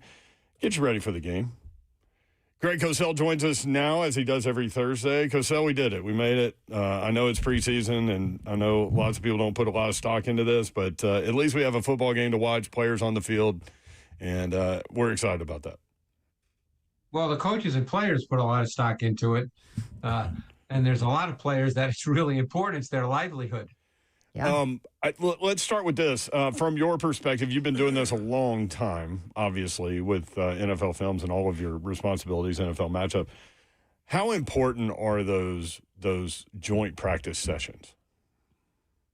Well, from what I'm told, they're even more important than the games. So I think that's the way I think most coaches look at it, as opposed to the games themselves. So I know the Titans have 3 of them. They just finished with the 49ers. Yeah. And they'll have, I guess, Seattle next week and then the Bears. That's right. And I'll be down for the Bears. So I'm really looking forward to that. But, yeah, from what I'm told, the coaches tend to put more into the joint practices than the games themselves. So going into tonight, Robert Saleh has said the starters will play for the Titans. San Francisco has alluded to the fact that their starters will not play. So I thought we might be able to go down the roster a little bit and get to know the 49ers on some level. And I know Deshaun Stribling may end up starting at wide receiver for the 49ers, but he's a rookie from Ole Miss, and he's probably gonna get some run, I would think, tonight. What did his Ole Miss tape show you? Oh, I very much liked his tape a lot coming out. Yeah. In fact, I went back and watched him the year prior at Oklahoma State, because his Ole Miss tape, he didn't really work the middle of the field very much. They relied with him more on his speed outside the numbers, which was very impressive, by the way. But I was curious to see if he worked inside. And when I went back to Oklahoma State in 2024, he worked inside a lot. And that really raised my evaluation of him quite a bit. And I thought he was one of the better wide receiver prospects in this draft. Because it was a draft that didn't really have a special wide receiver prospect. Now, that doesn't mean that these guys won't be good players, but like, for instance, next year, you're going to have 2 guys that are going to be, in Jeremiah Smith and Cam Coleman, that are just, far, far above any of the receivers that came out in this draft. But I really like Stribling's tape a lot. And, it'll be interesting because they have some injuries at wide receiver. Yeah. So, I guess he'll get some reps tonight. But and I don't know whether he's having a good camp or not, but assuming he is, he could be a starter for them. Yeah, they have 14 players listed as injured on some level, and then 3 on the PUP list. So it's going to be kind of a skeleton crew. But, that provides the coaching staff with an opportunity to see some players that they might feel like they can develop. And maybe one of those guys is Grayson Halton. Do you know much about him from Oklahoma, 4th-round pick, defensive tackle? Yeah. Yep.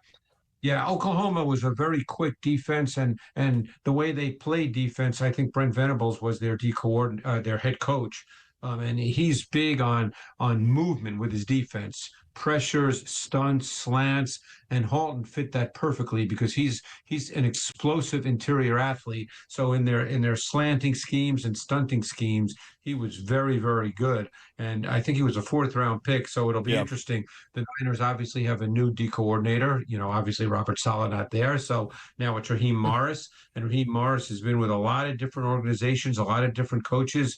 So, I would expect that he's the kind of player, he's a quickness explosion type player, more so than a power player.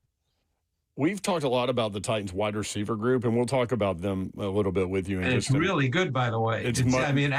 Much better than last year. It's really good. Too. Yeah. But looking at the 49ers tonight at cornerback, it looks like Jack Jones and Ephesians Presock, who is a rookie from Washington at cornerback. Do you know much about those guys? Because we're going to see them tonight. Well, Jones has been in the league. Presock's a rookie from Washington. He's 6'3", 6'4". he's an interesting pick because if you plan on playing more man coverage, which they will play with the Niners, again, tonight, who knows what's going to happen tonight? It's not necessarily relevant. Yeah. Obviously, they're going to do what they practice and hope that everybody executes well for both teams. But, Presak's an interesting guy because if you're going to play more man, given his length, that's he has a chance to make the roster and maybe play because it'll be different than when under Robert Saleh. When he was there, they played more man coverage. They were not a press man team. But Presak, with that kind of length, he can be an effective press man corner. Cosell, do you get an opportunity to go into the weeds as far as just play callers when you're watching film and kind of get used to them and kind of knowing what plays or where guys are supposed to be because of you being able to see the play callers and know their tendencies? Well, what I notice more, Slay, is I don't break it down, but like he can individual play, like, oh, on first down they did this, on second down they did this. Yeah, I tend to notice it a little more in a broad-based thing. Like, in other words, is it a team that uses a lot of motion? Is there a lot of shifting? Do they play a lot out of 11 personnel? What are their personnel packages? When they line up, are they lining up in 2x2 sets or 3x1 sets? Things like that. But I'm not breaking down, individual plays in the sense of, trying to get a feel for how they chart a game. Does that make sense? Yeah, it does. It does. So with this defense, we'll get to see, especially Brock Purdy, we don't expect him to go. Mac Jones, if he's back there, you get this defense going against a veteran quarterback. We should kind of be, even though we're vanilla, we should be able to kind of see what this defense is leaning on, correct, walking into it? Well, look, coaches coach against coaches. Yeah. Even in the regular season, they do. And obviously, Robert Saleh knows Kyle Shanahan and that offense. So what you're going to get is you're going to get the basic concepts that are foundational to the Niners. That's what they're going to run. And because they want to see their players execute in a game situation the basic concepts. Just like what you're going to get from Robert Saleh's defense, who's ever out there, is you're going to see, and obviously, apparently the starters will play, 15, 20 plays, I guess, something along those lines. They're going to want to see the players that are out there executing their basic core concepts. That's what they're going to do. And, that's what you look for in the preseason, because I've had this conversation with people. You want to see execution. You're not looking for game planning. You're not looking for anything exotic. You're not trying to trick anybody. You want to make sure that guys can execute at game speed the basic core concepts that are foundational to what you do. That's funny, Cosell, you say that. I was talking to Pac-Man Jones one time about that, about how he prepares to go against different receivers and everything. He said once he was a veteran in the league, he wasn't studying the receivers no more. He was studying the coach, and he was playing against that position coach. That's interesting. Coaches a lot. Incredible athlete too, so that enables him. That makes it a little bit easier for Pac-Man. Yeah. Now a lot of guys, everybody's different in terms of preparation with each specific position. But when it comes to the coaching staff, like Robert Saleh has been in the league a long time. Yeah. With very few exceptions, he's going to know pretty much all the offensive coaches that the Titans are going to play just from having the experience of being in the league. And unless it's somewhat of a new coach and you're uncertain, based on the young coach's background.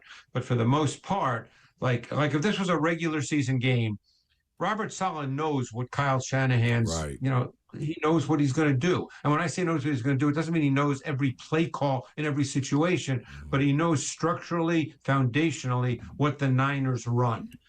So he's going to coach against that. Yeah. Now, if there's one specific player that is really problematic, like let's say, I'm trying to think of, let's say you're an offense and you're playing against Myles Garrett. Mm-hmm. Then you might do something different offensively because you can't let Myles Garrett ruin your game plan. Right. But for the most part, you're coaching against the opponent's, foundational approach. Yeah. And you're concerned about your team in that situation as opposed to necessarily scheming against something you see on their defense. Tonight, they're not concerned about the Niners. Tonight, they're concerned, obviously Cam Ward starting. I'm sure, Carnell Tate's going to, start and play. They want to see execution. They want to see everything executed properly, and that's really what tonight's for. And then, in some ways, they don't mind seeing some mistakes either, because then they have things to work on and correct in practice. And you want to be able to do that now. I always tell the story. I'm not going to repeat it because I probably told it to you guys and it'll take too long. But there's a lot of coaches who believe that they want to see mistakes made in training camp. So a lot of times the beat writers or reporters or TV people that are getting a chance to see Cam act like, oh, Cam Ward threw an interception, oh my God, he's not going to be any good. Well, sometimes they want to see all that because they want to know what a quarterback feels comfortable with, because you don't want to see that week 3. You want to know comfort level and what you feel he can do, what he feels he can do. You want to know that through training camp. I'm still stuck on Cosell saying that this wide receiving core is good. Yeah, go to it. When is the last time you've said that about the Titans, Cosell? It's been a long time.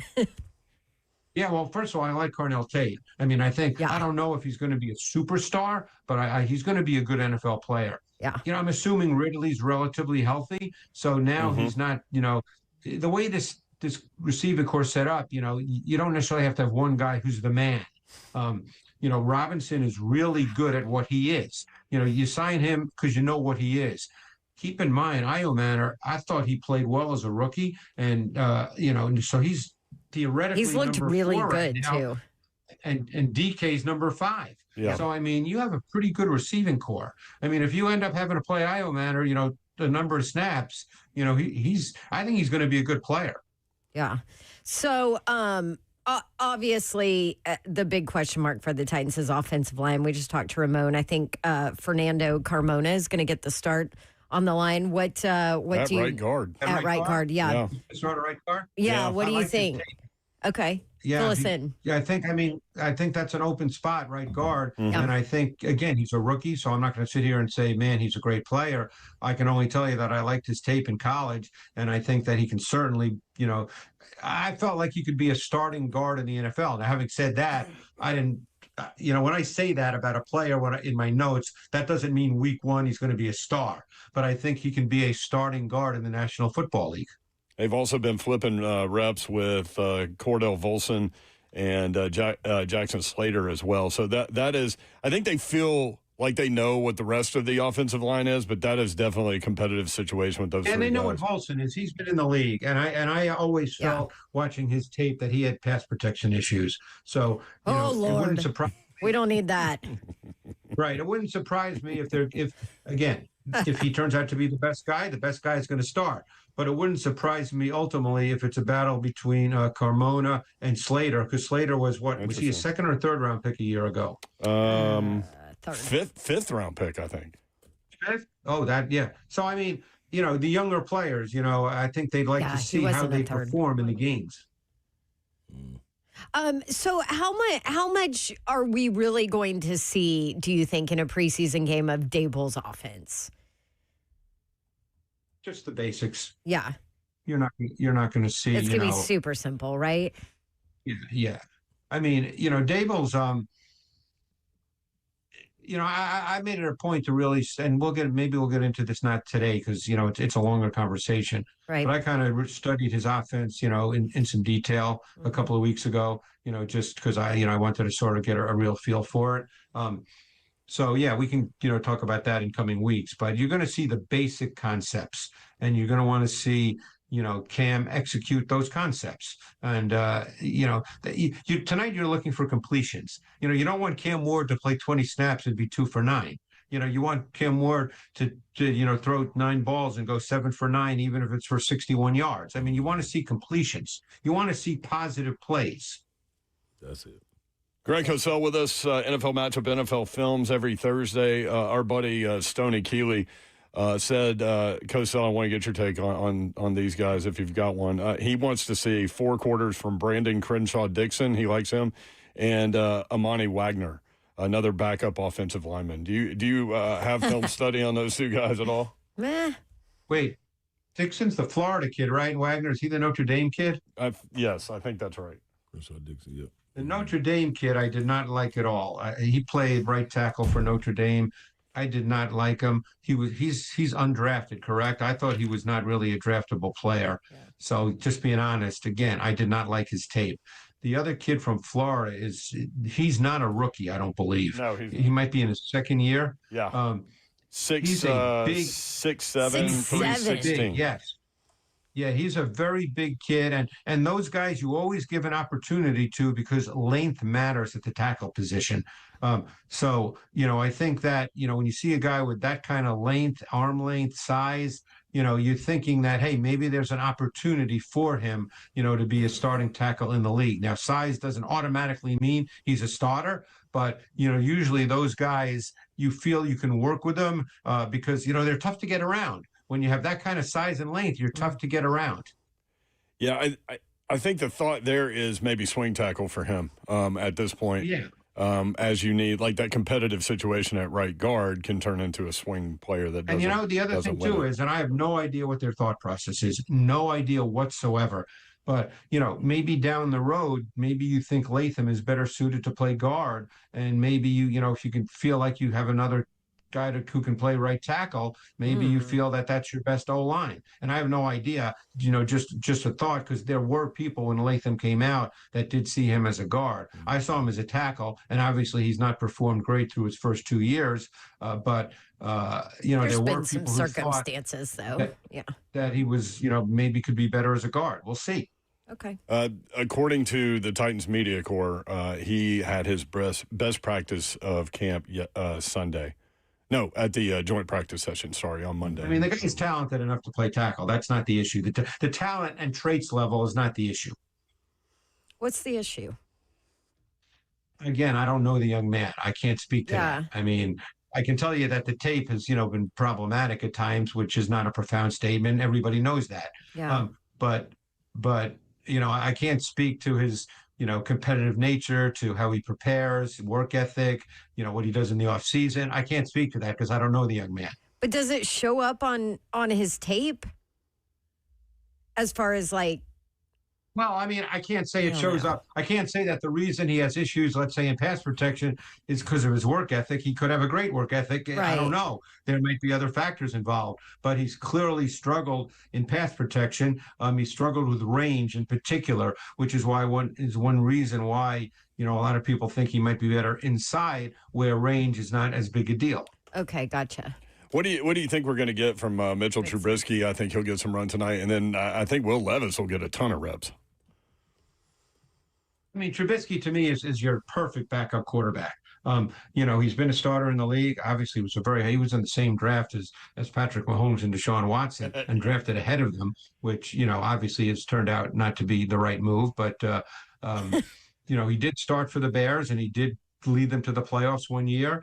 He backed up Josh Allen last year. He's now a veteran quarterback who is probably, I would imagine he's very good in the quarterback room.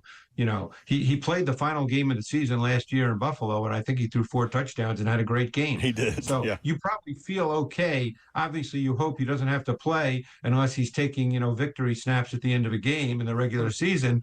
But if he did, you have a backup quarterback that can line up and you can still run your offense. Do you think there's value in Levis? Like, could he play himself into a trade potentially? Yeah, I think he could. I mean, I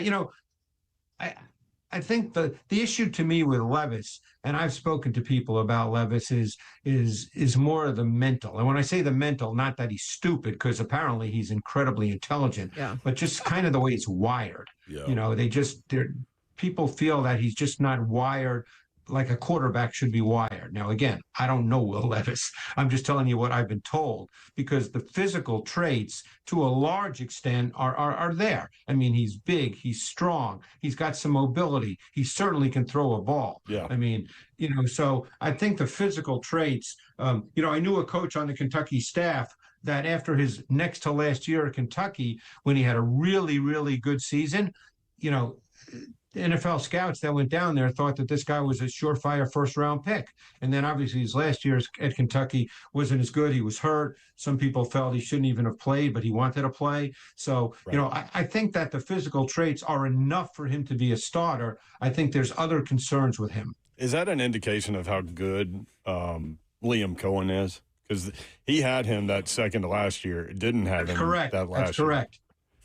And he was really good that year. Yeah. Really good. Really good. Miggy says, LOL, Cosell with the honesty. If you're new to Cosell's segments, there is no emotion involved at all. It's just evaluation. And Dewey Cheatham House said, I could listen to Cosell all night long. So, thank you, Greg. We'll now have some tape to watch. Yes. Yay, aren't you excited? I know you love watching preseason film. Oh, I love watching preseason because I'm sure since Mendoza's playing tonight for the Raiders, I'm sure everybody will have a definitive evaluation of Mendoza after he plays tonight. Yes. Greg Cosell, y'all. NFL Films, NFL Matchup. That's going to be a show you need to watch all season long, weekly during the year on the ESPN properties. Thank you, Cosell. Good stuff, man. Thanks, Cosell. Thanks, guys. Talk to you next week. Appreciate it. All right, more 3HL coming up. Stay tuned. It is game day on 104.5 The Zone.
Ladies love Cool James. Titans are in Cali. Titans 49ers tonight, 8 o'clock. Titans favored by 5.5 if you were interested in that kind of thing. Oh, there you go. And that is because San Francisco is not playing their starters. Yep. Or has said they weren't. Right? That is true. They better not jump out there now. What are y'all doing? Slay, you going to bet on this one or what? You know what? I think I may do first quarter. Let me go look and see if I can do a first quarter. Just have a little fun. Yeah, just to, I did a little Stay up on dabble it. when Furman said a couple weeks ago he liked the Titans in the 49ers game. Because I didn't even ask him because we weren't that close to the game. Yeah. But at that time, they were plus 2.5. They were 2.5-point underdogs. So that's what I have it at. Mm-hmm. But, yeah, I mean, betting on preseason, so that's something. Yeah. But he said live betting is the way to go. That's a sick problem you have betting on preseason. Yes, it is. I mean, I don't do it necessarily, but I would think the smart play there would be to look at the quarterback position and who has, like, the better backup, and in this case, third guy. And Well, Will Levis, baby. Will Levis is your third guy. So, as Furman said yesterday, you don't need the Titans to be up 10, and Will Levis throws a pick 6 with 3 minutes to go. Right. Oh, gosh. Right? But yes, we do, so we can talk about that. Babs. Sorry. Damn. That was mean. That was pretty mean. Yep. Take it back. I take it back.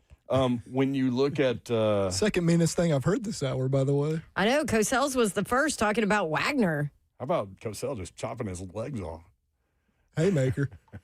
I mean, he legit. I love Cosell.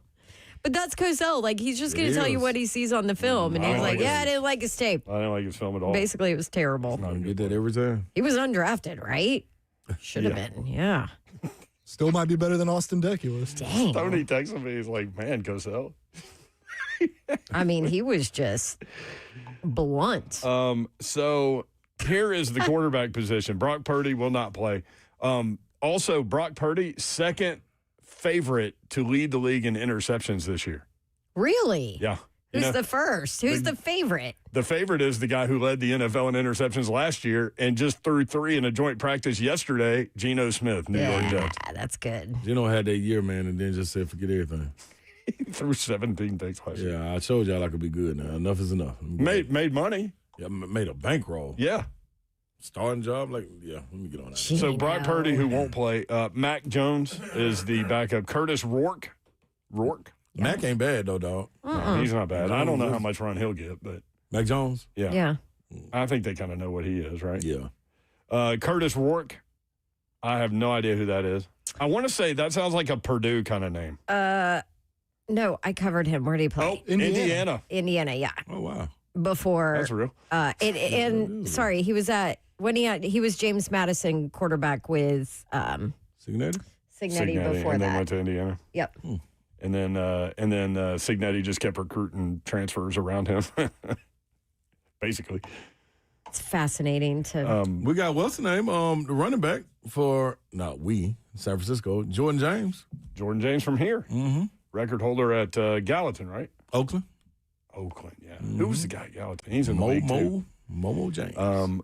Jordan James, yep. They run that rock, too. Also, AJ. Adrian Martinez is the fourth quarterback. He was at Nebraska, right? Yes. Before, How old is he? Before It's been a while. Like Patrick Mahomes Jr. guy? Yes. He was in Nebraska for ages. Yeah. I feel like. Because he was committed to Tennessee, wasn't he? Adrian Martinez? I didn't know that. And then flipped and went to Nebraska. I think that's right. Okay. I didn't know that, but how old is he though? Like he's one of my been reps out said a Momo while. might have broke his ribs. Let's check on Momo. Oh, damn. Who? Well, this is a big moment for Jordan James. Oh. this is a big moment for Momo right now. Mm-hmm. Adrian is 26 years old currently. Okay, he's not as old as I thought. God. You trying to make everybody older? Well, now I'm waiting with bated breath for Slay to figure out if somebody has broken ribs or not. He did fracture his ribs a week or two ago. I just don't know if he's going to questionable. play. Yeah, got a little Q bow.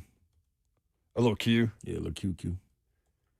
You hate that Q when it comes to fantasy football now. Yeah, that Q will mess you up. They'll wait till the day of. Well, There's a lot of O's and Q's on the depth chart for San Francisco. That's definitely something y'all do that I don't. I like that.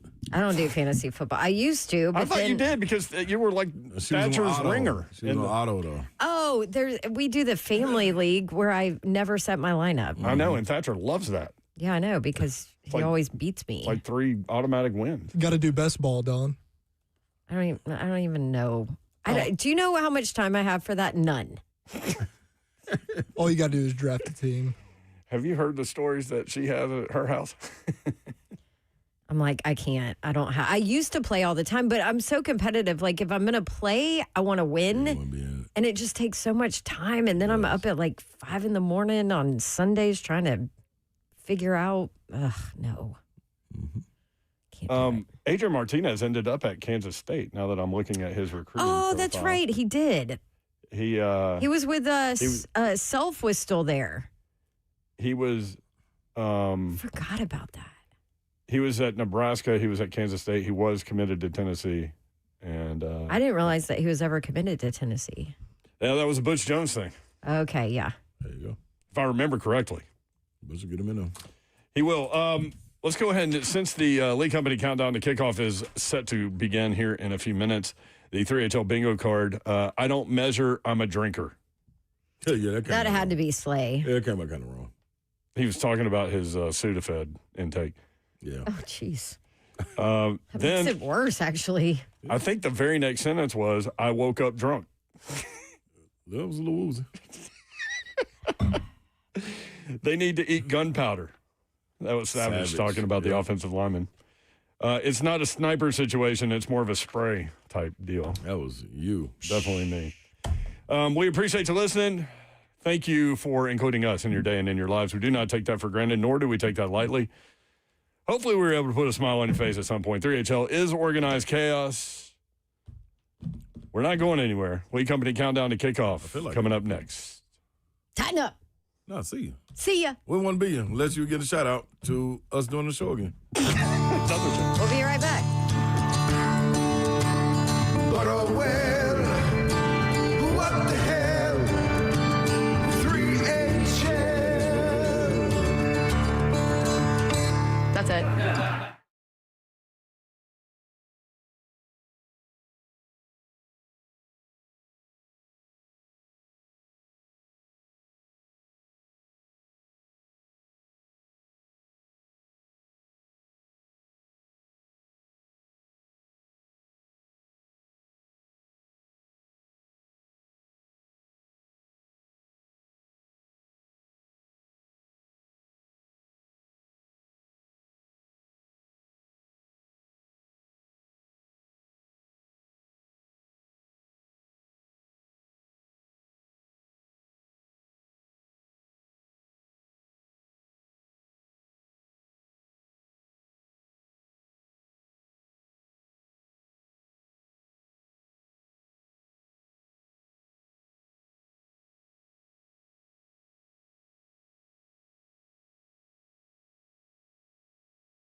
It is the Lee Company countdown to kickoff. Titans at 49ers tonight, 8 o'clock. Brent Doherty, Don Davenport, and Ron Slay. The Titans trust their home stadium to Lee Company to tackle their heating, air conditioning, plumbing, and electrical challenges.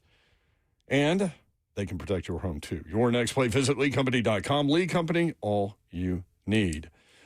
This is the Lee Company countdown to kickoff. We're going to treat it as 3HL today as we do the pregame show. But we definitely want your calls. Want to know what you're looking for tonight, what you're looking forward to tonight in terms of maybe a specific player or two, maybe a position group, maybe a play, like big plays. What are you looking for tonight? What are you looking forward to tonight? Please let us know. 615-737-1045. I mentioned, guys, James Williams.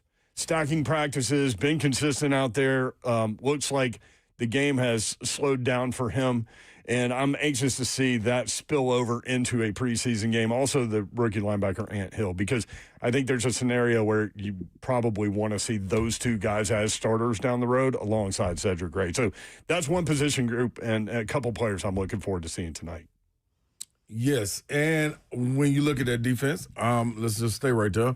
I'm looking to see Alontae Taylor be that guy, and I'm also looking at Cordell Flott to be that guy. They talked about how they picked off of each other. One's a press-style cornerback. One's has a little space between you. When you look at Cordell Flott, looking to see what he does. Amani Hooker also, and most importantly, Kevin Winston Jr., because we've all heard about the potential that he has. Being banged up a little bit last year, coming in on injury, getting on the team that way. Now you get a full, healthy slate. What do you do to make an impact in the secondary?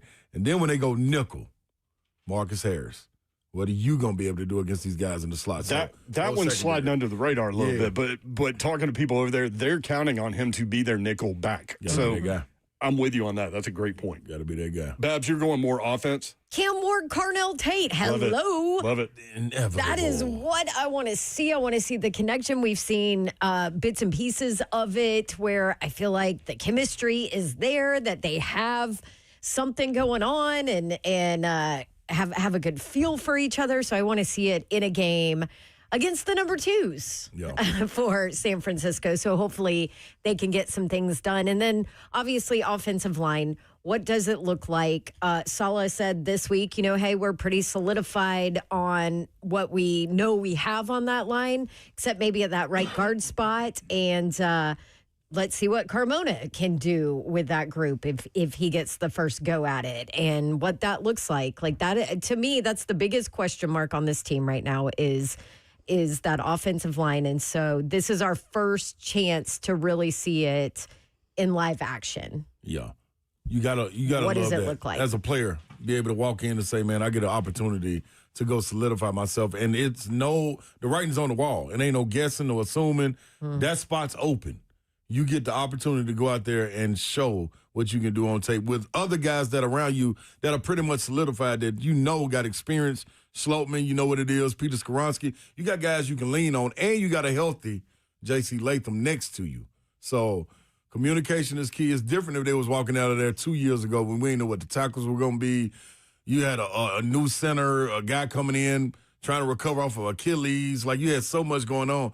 This time, man, this is a little bit different. So better take advantage of it. Lee Company countdown to kickoff. Lee Company, all you need. Visit them online at LeeCompany.com. 615-737-1045. What are you looking forward to tonight as the Titans open the preseason, the 2026 season? Paul in Franklin. Paul, what you got, man?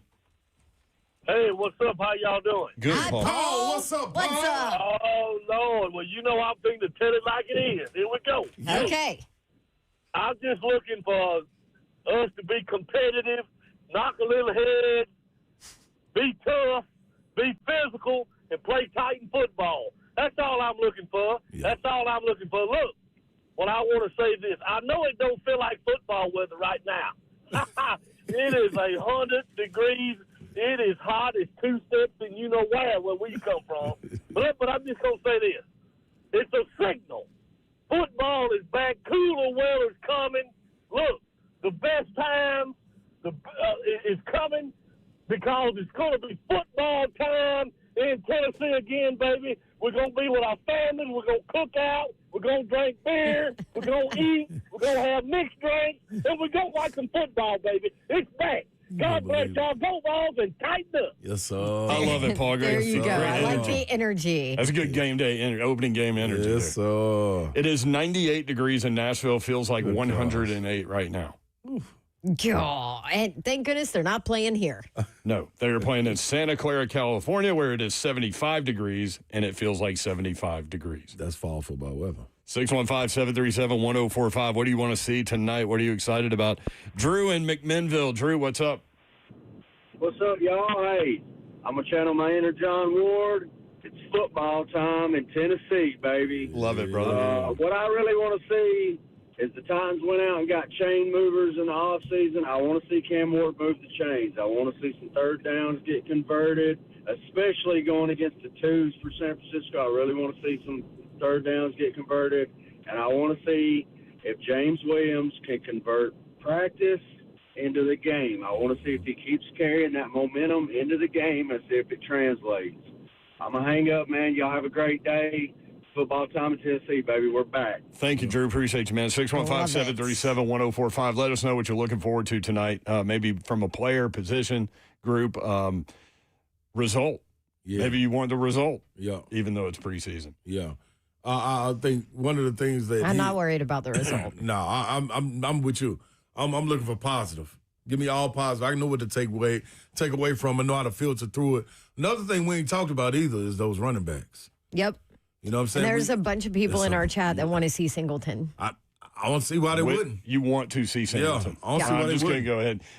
Slade told me before I went to practice, and he's like, you're going to love this guy. Dude fast, man. Dude fast. And then you got Mullings who's coming along. Don't forget about Chestnut. Like, regardless when it gets to the twos, you still have viable options right there to go out there and move them chains. So, hat on hat, you go win. And especially at wide receiver, too. Like, this is the Absolutely. first time this Titans wide receiving core is so deep. Yep. So we were talking about where you're going to see Will Levis, probably a significant amount of Will Levis tonight. And while he might not have the protection that he needs to be able to showcase his skill set as a number 3, he certainly will have some talent at wide receiver to... And guess what? To try and target. Michael Carter's another guy at running back. Yeah. While we're on running back, that I'm anxious to see today. And you mentioned Khalil Mullings and Julius Chestnut and Nick Singleton. And it's going to be interesting to see who wins that third job. Yeah. That third running back. Packed room. Packed room. The receivers, too. Help me. If I'm Will Levis, help me. Go on and get open. Yeah. If you're going against a 3, you're vying for a spot to get on this team. That means you try to be a 2. All hell fails, then guess what? You can be moved up to a 1. Beat that number 3. Get open. And do it quickly because I got the third offensive line in front of me. I'm getting rid of this thing. Listen, I'm coming to you. There's question marks with the starting offensive line, That's and right. we're going to be on number 3s here. So let's go. 615-737-1045. Maybe Will Levis can play well enough in the preseason to present the Titans with a trade option for him. that would be wonderful. James in Hopkinsville. James, what's going on in Hoptown, man? The Heat. Yeah. Yeah, it's brutal. Let's see what we got going on there. What you got? What are you looking forward to tonight? Well, I'm kind of wanting to see a little bit of the running, not necessarily with Pollard, but with Spears and other couple running backs. And also would like to see something in the screen game, which we weren't very good at last year. Good point. Yeah. And, some of that had to do with Tyjae Spears' injury situation. But, yeah, you're right. Getting him on the edge, maybe even line him up as a wide receiver. You probably won't see that in the preseason. But, no. But yeah, I'm with you on that, James. Thank you, man. Appreciate it. 615-737-1045. Another part of that, too, was that remember when we were breaking down early in the season, this is when we were really diving into the tape trying to figure out exactly what was wrong. Part of that, too, was the receivers wasn't doing a good job blocking. Mm-mm. You know what I'm saying? Like, Good guys point. were blowing up plays when the running back would leak out like this. And this is where guys like Eligayomana come in. You know what I mean? Physical guys that want to put hands on people. Cornell take the same thing like these tight ends that we haven't mentioned yet. We got 2 hours to go over it, but it's some spots, man, that can be filled. If you go with 3 tight ends out there, You got a lot you can do. You got some receiving guys out there, Bellinger, who can get out there and receive, but is known as a blocker. There's a lot of little things you can do off there with tricks of the trade that you might not see tonight, but just keep in mind it's there. Do we see 13 personnel, which is 1 running back, 3 tight ends? A lot of the league is going to that a lot of times, and not just to run the ball, to throw out of that set. I wonder if we see that a little bit because we have seen David Martin Robinson in the lineup with Cam Ward from time to time. So maybe they don't show that. I don't know, but I'm anxious to see how multiple Brian Daboll's offense looks, 615-737-1045. Lance in Clarksville next up on the Lee Company Countdown to Kickoff. Lance, what's up? How are you? I'm good, y'all. Excellent. Good, Lance. That's good. Well, what I want to see tonight is whoever plays quarterback comes off the field, if it's all 3 of them, all of them have uniforms that don't need to be washed. They're clean as they can be. That's what I want to see. That's a good one, Lance. That is a good one. Thank Might you, be brother. a pipe Appreciate dream, but it is a good one. Lee Company Countdown to Kickoff. We've got you covered until 7 o'clock. Titans Radio will take over at that point. Kickoff at 8. Lee Company, all you need. Visit them online at leecompany.com. 615-737-1045. What are you looking forward to seeing tonight positionally? Maybe a player play result. We'll be right back. Lee Company Countdown to Kickoff.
Lee Company Countdown to Kickoff, available 24/7. Lee Company. Put Lee Company on your team to tackle your home's heating, air conditioning, plumbing, and electrical challenges. Schedule online at leecompany.com. Lee Company, all you need. We've got you until 7 o'clock. Buck Rising will join us from Santa Clara, California in the 6 o'clock hour, and we'll get his take on what he's looking forward to seeing tonight. The Titans open the 2026 season with the preseason game on the road against the 49ers. Kickoff at 8, Titans Radio at 7. We've got you till then with Lee Company Countdown to Kickoff. Lee Company, all you need. Visit them online at leecompany.com.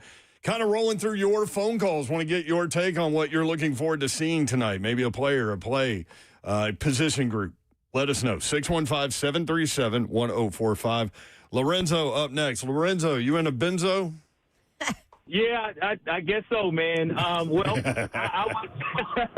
I'll tell you this. I've been to 3 of the practices with the Titans. These are the blue and white scrimmage, so I got to really see. I see them every year. Yeah. And the easy answer, of course, is Cam Ward, Carnell Tate, and those guys. That's the easy answer. Yeah. But there's one guy that's fighting for his job in practice who didn't do well, though he did well in the blue and white scrimmage.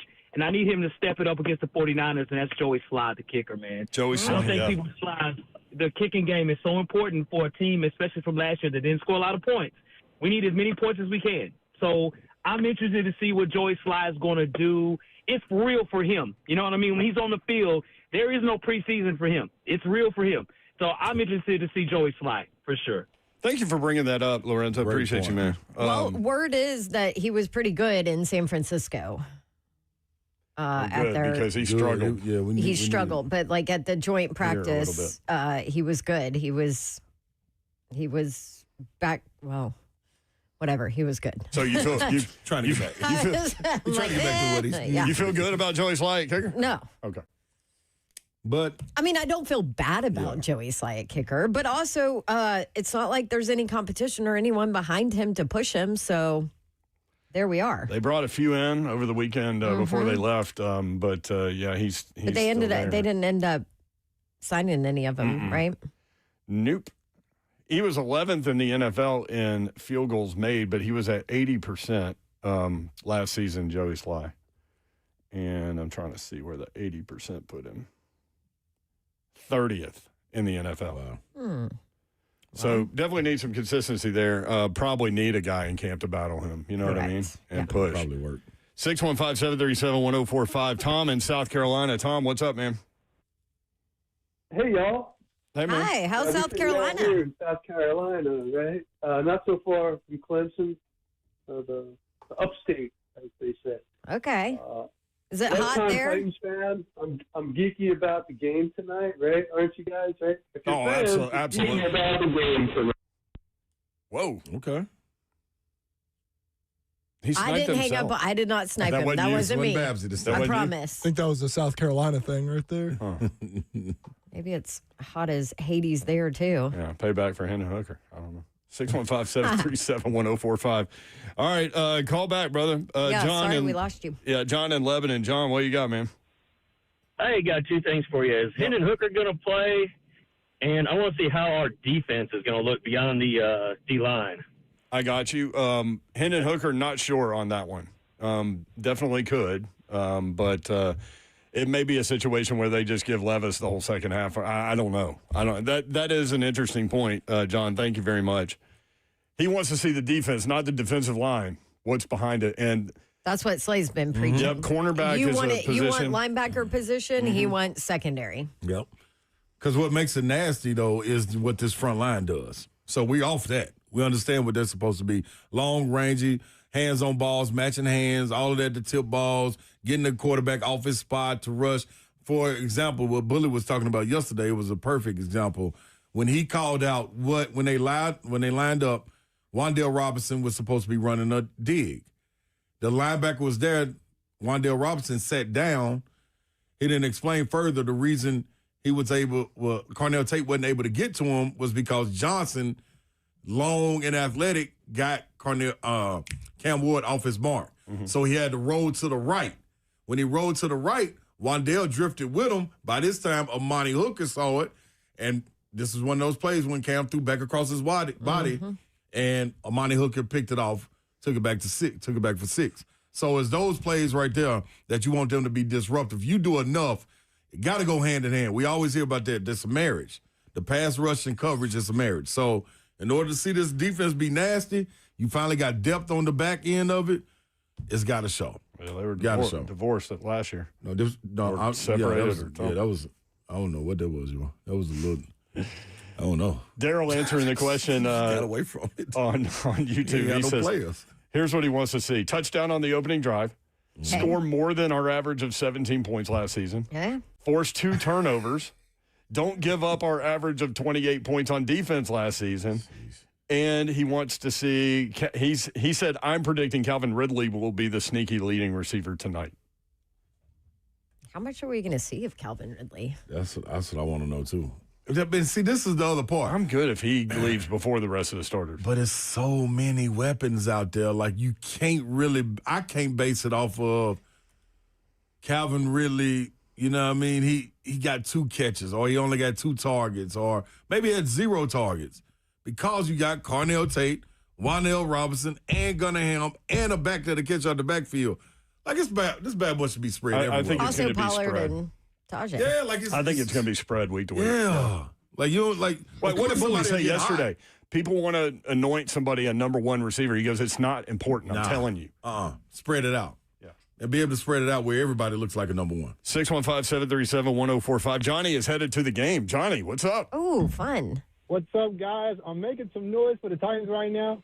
I'm super excited because this is going to be my son's first NFL game. Oh, awesome. I live in Los Angeles. I'm on the road right now, headed to Santa Clara. Yay. I'm excited for the game. And what I'm looking forward to is actually after the game when you go down there and try to catch some of the players and try to get like an autograph and try to engage a little bit with the team, man. So that's what today marks the beginning of a new generation of Titans fandom.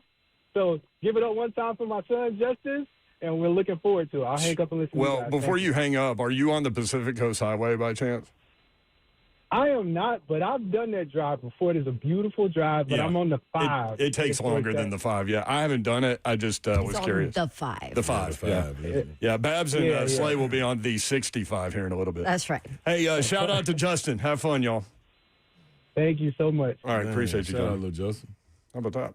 Yeah, that's what I'm talking about. That wasn't our guy, Johnny, though, was it? That helped us out? The one. What's his name? The one from L.A. No. Okay, all right. No, San Fran. I'm sorry, Remember San who was Fran, crossing the street? Oh, yeah, that guy called in. No, he called in while you were gone. While you were doing the Patriot game. Oh, there we go. I know You he's missed going to the him. game. Yeah. Oh, you know he's He's from here. All right. Hotel Jimmy White Icon. was his guy. That's it. Yeah. 615-737-1045. Tom in South Carolina called back. Tom, we thought somebody got you, man. You got sniped. Yeah, someone did.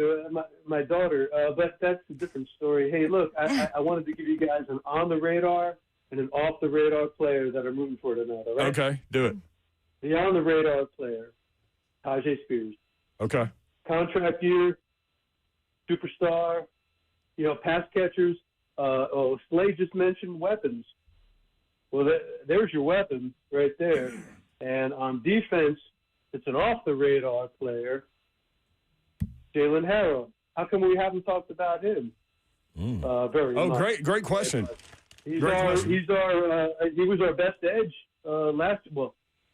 toward the end of last year, yeah.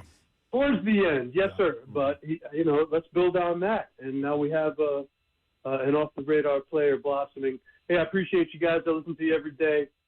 Peace be with you. Oh, thank you, Tom. Thank you, Tom. That's very kind. Jalen Harrell has not. He has not stood out. Nobody's really said anything about him in camp. I think part of that is because they've added so many defensive linemen, and then a lot of us are going that way. A lot of us are looking at Femi and Keldrick Falk in terms of what those guys can be because they're young players. Jalen Harrell is as well, but that's a good point. We'll see what he can do tonight. This is year 3 for him. 615-737-1045. Tony in McMinnville. McMinnville's hopping with 1045 The Zone. Tony, what's up? What's going on, fellas? It's been a while. Good to hear from you. I want to see some edge rushers be a problem. That's what I want. I want Cedric Falk to hit everything but the lottery. Okay? I really do. I want it. That's something we haven't had in a very long time. And I just want to see. We know what the middle of the line is going to be with Jeff. And I just want to see them just corral around it and just kill every play they get into. Love it, Tony. Okay. Thank you, man. Good to hear from you, brother. 615-737-1045. So Keldrick Falk, we had a chance to visit with him a couple of different times. One, the day after he was drafted. Yep. He and Cornell Tate did the show when we were at Titan's house the very next day. And then we did something with him after one of the camp sessions. And, man, that guy, I'm telling you, when you just scan the field and you're not really looking at your roster and maybe you're not familiar with numbers yet and all these things, he stands out because he's so tall. Yeah. And lean. Yep. Very lean. But then we talk with him, and he's like, I'm 275 pounds. And I'm like, how? Like, where do you hide it? Like, tuck it in or something? Like, what are we doing? I need to figure out how to do that. To his point, Me too. I don't weigh anywhere near 275 pounds. And if you look at me and him, you're like, okay. Yeah. One guy's 275, the other guy's 250. Well, what were you, Slay? What'd you play at? Played at 255. And he's what? 270, 275, he said. And I still look bigger than him at 255. It's nuts. I looked Like, wider just than looking him. at Your him, shoulders I'm are like- wider. Way, like, it wasn't even. He just looks so lean and athletic. And he's cut up. Mm-hmm. Yeah. Now, another guy we just brought up that I'm anxious to see is Femi. Mm-hmm. Because Femi's another guy, like, if you just scan the field, like, he's an off-the-bus guy. Like, I mean, he's cut exactly like you would cut an edge rusher. Yeah. And now he gets to put his hand in the ground. And I say that because they do utilize their defensive ends in a stand-up position a little bit. You will see that tonight. But he has no pass coverage responsibilities primarily. Right.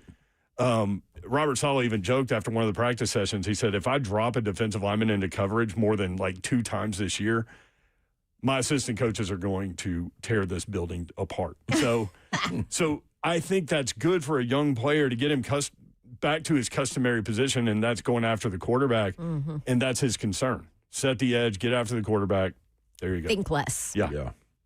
Less is more, Babs. Yep. It's going to be very good for him. 615-737-1045. You in on the I mean, I think the Cam and Cornell Tate thing, I think we can all agree on, and that's a great point, Babs, in terms of their relationship. But I want to go deeper into that wide receiver room and see who some of the other dudes might be able to be, for them this Robinson. year. Wan'Dale Robinson, yep. I want to see if a guy can work his way back up. And I'm meaning, I thought coming into camp, KJ Osborne was one of those guys that was knocking on the door. I didn't know Bryce Yeah, you Oliver had was gonna him do this. in the list of first right there at six. the end. Yeah, of that uh-huh. 6'7". Yep. 6'7". Hey, look at that. Hey, sorry, I know it's dead.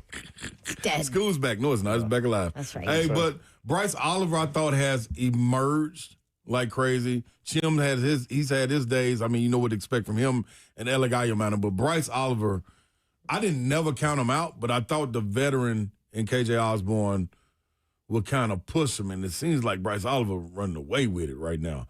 The last 2 days of training camp, when we saw him here, man, him making plays. And that's another guy, with Trubisky or Will Levis. He was making plays with either one of them. Yeah, he caught a deep ball in traffic on a Will Levis thrown football. Yep. But you're right. I mean, he's consistently making contested catches.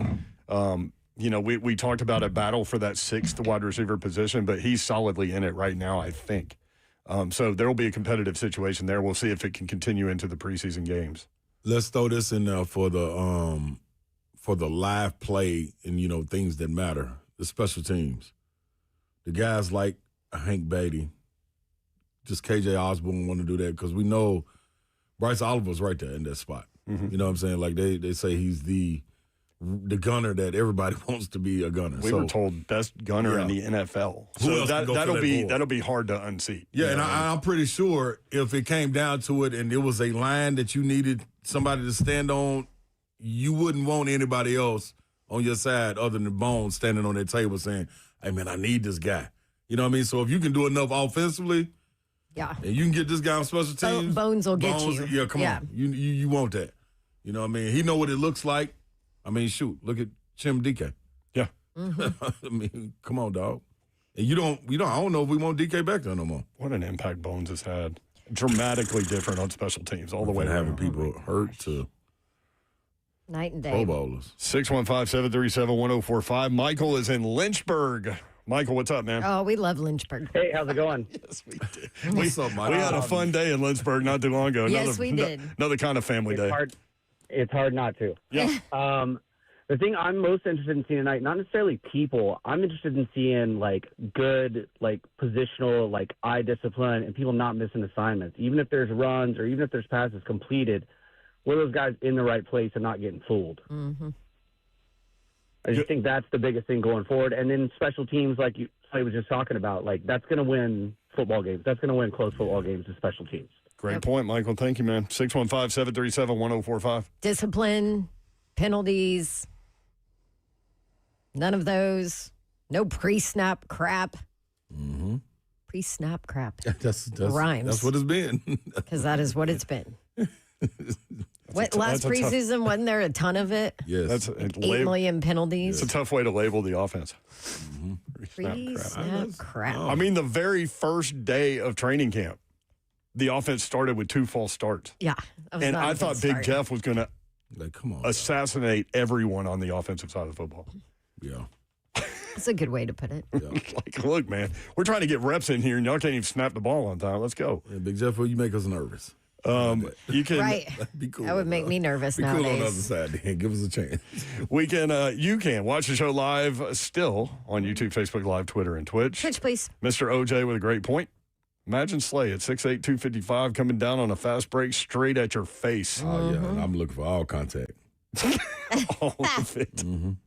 Every single bit of it. This is the Elite Company Countdown to Kickoff. What are you looking forward to tonight? Simple question. 615-737-1045. Love talking through this with you. Of course, we'll be breaking it down all day tomorrow on 1045 The Zone, so make sure you listen tomorrow, and we appreciate you. Elite Company, all you need. Visit them online at leecompany.com.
It is the Lee Company countdown to kickoff. The Titans trust their home stadium to Lee Company to tackle their heating, air conditioning, plumbing, and electrical challenges.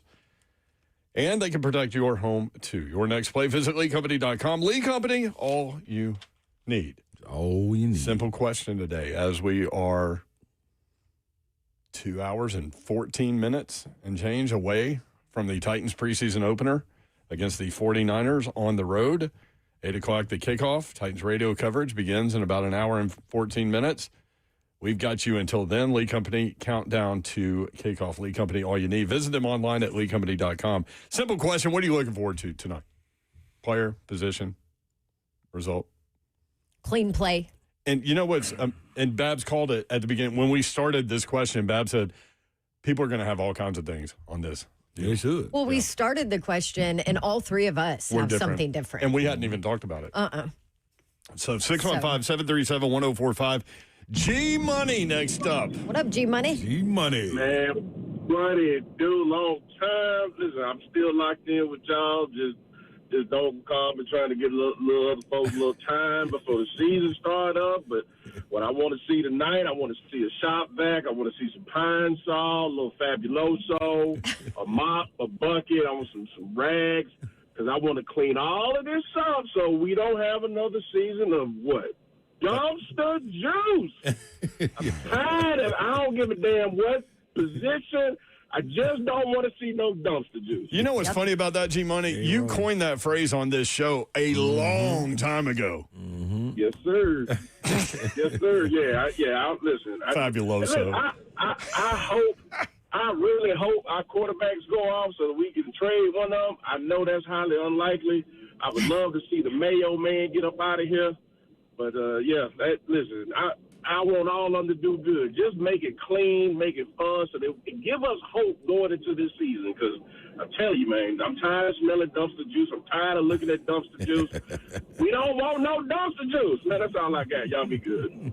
I love it. There was a theme to his call. Yes. No dumpster juice. No, we can't have it. He went through all the cleaning products. Got to be clean. He's right. He ain't wrong. But he's not wrong. At all. And he said, just give us some hope. Yeah. That's right. Like just something that we see tonight as a Titans fan, let us see something that gives us hope that it's going to be better. Because we're in need. This is stuff we must have. Must. Resuscitate this fan base. Oh, God, and it's a late game, too. Got to. Get the defibrillator. Yeah, bring us back. Yeah. Like, because you said it, like a lot of people haven't seen what we see. Yeah, clear.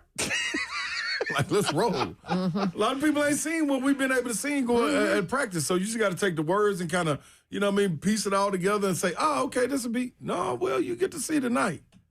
You saw a little bit at Nissan when they had the open practice. The open, what would they call it? The blue and white scrimmage? Blue and white scrimmage. So, I mean, that's that. But this is live. Real live. Ain't no whistles going to blow and say, I thought him. No. Tackle to the ground. Finish your block. Get nasty, O-line. You need it. All that fighting, that don't mean nothing if you ain't going to do it out here now. Mm-hmm. Now fight for your right. To party? To party. That's right. We want to party, man. We tired of going home early.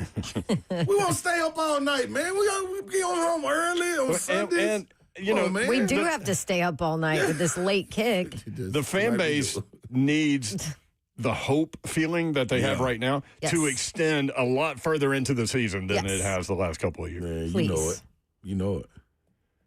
Other games coming up tonight, Lions at Bengals, 6 o'clock. Packers at Steelers, 6 o'clock. Colts at Patriots, 6:30 p.m. Anthony Richardson will start at quarterback for the Colts. Daniel Jones will not play in the preseason. They have already announced. Cardinals at Raiders. The number one overall pick will play tonight at 7 o'clock. Chargers at Texans at 7, and Titans at 49ers, to Babs's point, 8 p.m. NFL Network. And right here on 104.5 The Zone. 615-737-1045. What are you looking forward to tonight? Jeremy in Nashville. Jeremy, what's up, man? How are you? Hey, what's going on, guys? I'm with the other caller. We need some hope, but I believe that the hope starts with some line continuity. They have got to get stable on that line in order for plays to develop, for Cam to develop, for this offense to gel and start to move the ball down the field The defense, poised to be pretty good, but they're going to need some balance. There's no balance. The offense stays on the sidelines. The defense is out there all game because the offense isn't moving the ball down the field. It's going to turn into a long season. It ain't the first time we've seen it in Nashville. So hopefully they'll put it together this year. I'll talk to y'all later. Amen. Yeah. Line continuity. No, they're the only ones that move in one. And again, I think they feel like they know who all of the starters are on the offensive line except for right guard, and that's a competitive situation. Again, Big Savager Ramon Foster on the call, his first time in the Titans radio booth tonight. Looking forward to that, but he joined the show earlier and said he thinks Carmona will get to start at right guard. So interesting to see the rookie from Indiana get first-team reps. And that's another guy that can play left guard, right guard, and they're looking for that swing guy behind the starters too. So that's a competitive situation as well. Yeah. 615-737-1045. Our buddy Blake Krieger said, I think winning is huge. Learn to win. We have forgotten how to win. That's something Keith Bullock said yesterday, that don't underestimate the importance of the value of the result. Yeah. But can I also point out? Come on with it. I like where you're going. You're probably going to say exactly what I'm going to say. I know where you're going. It's a completely different team. Yeah, that too. Okay, so that's not where you're going. But there are some. They won in the preseason last year. Well, that too. And the year before. And they won with Callahan, and we saw how that one worked out. But you're also dealing with a completely different roster. And you've got some vets on this roster that have been brought in as free agents to be able to set that culture, and they don't know that losing culture. Yeah. Yep. What were you going to say? I was going to say you can take wins in preseason games when you're not having your guys run the whole gauntlet of the race as far as going from beginning to end, and understand that there are wins in it. If we can go out there, we got 2 series even if to the play, score doesn't say. It may not show. Everything's not in the stats. Mm-hmm. You know what I'm saying? Like, I do think like as the further you get in preseason game 3 should look a little different. No, not a little. A lot different than preseason game 1. And what you're trying to get out of that should be much different because you got your guys going longer. If not, because week 1 was a week away, week and a half away. Like, you got to get ready to get to it. So I feel that, but I can't put all that responsibility on the third team. Guys that are fighting for their life, not to make the team, but to make the practice squad or just get noticed or just they playing for effort. Yeah. You know what I'm saying? You're playing for execution. The one thing on that part of it, though, is that this team has had no depth the last few years. And so it feels like they have more depth from position to position. So I don't think there's a reason to turn it off tonight. But, yeah, definitely the down the roster guys, they're fighting for their lives. Yeah. Plus, I like to see, like, the college guys that maybe you don't see again. Maybe they pop up on another team. And we just need we execute, man. Execute. What's expected? Let us see the results of what's expected, please. Is now an okay time for me that everybody's going to be like, oh, you're already making excuses for them. But I got my Coach Mack pin on to go ahead and bring up what he would tell all of us, which is it's a preseason game. Keep your powder dry. Absolutely.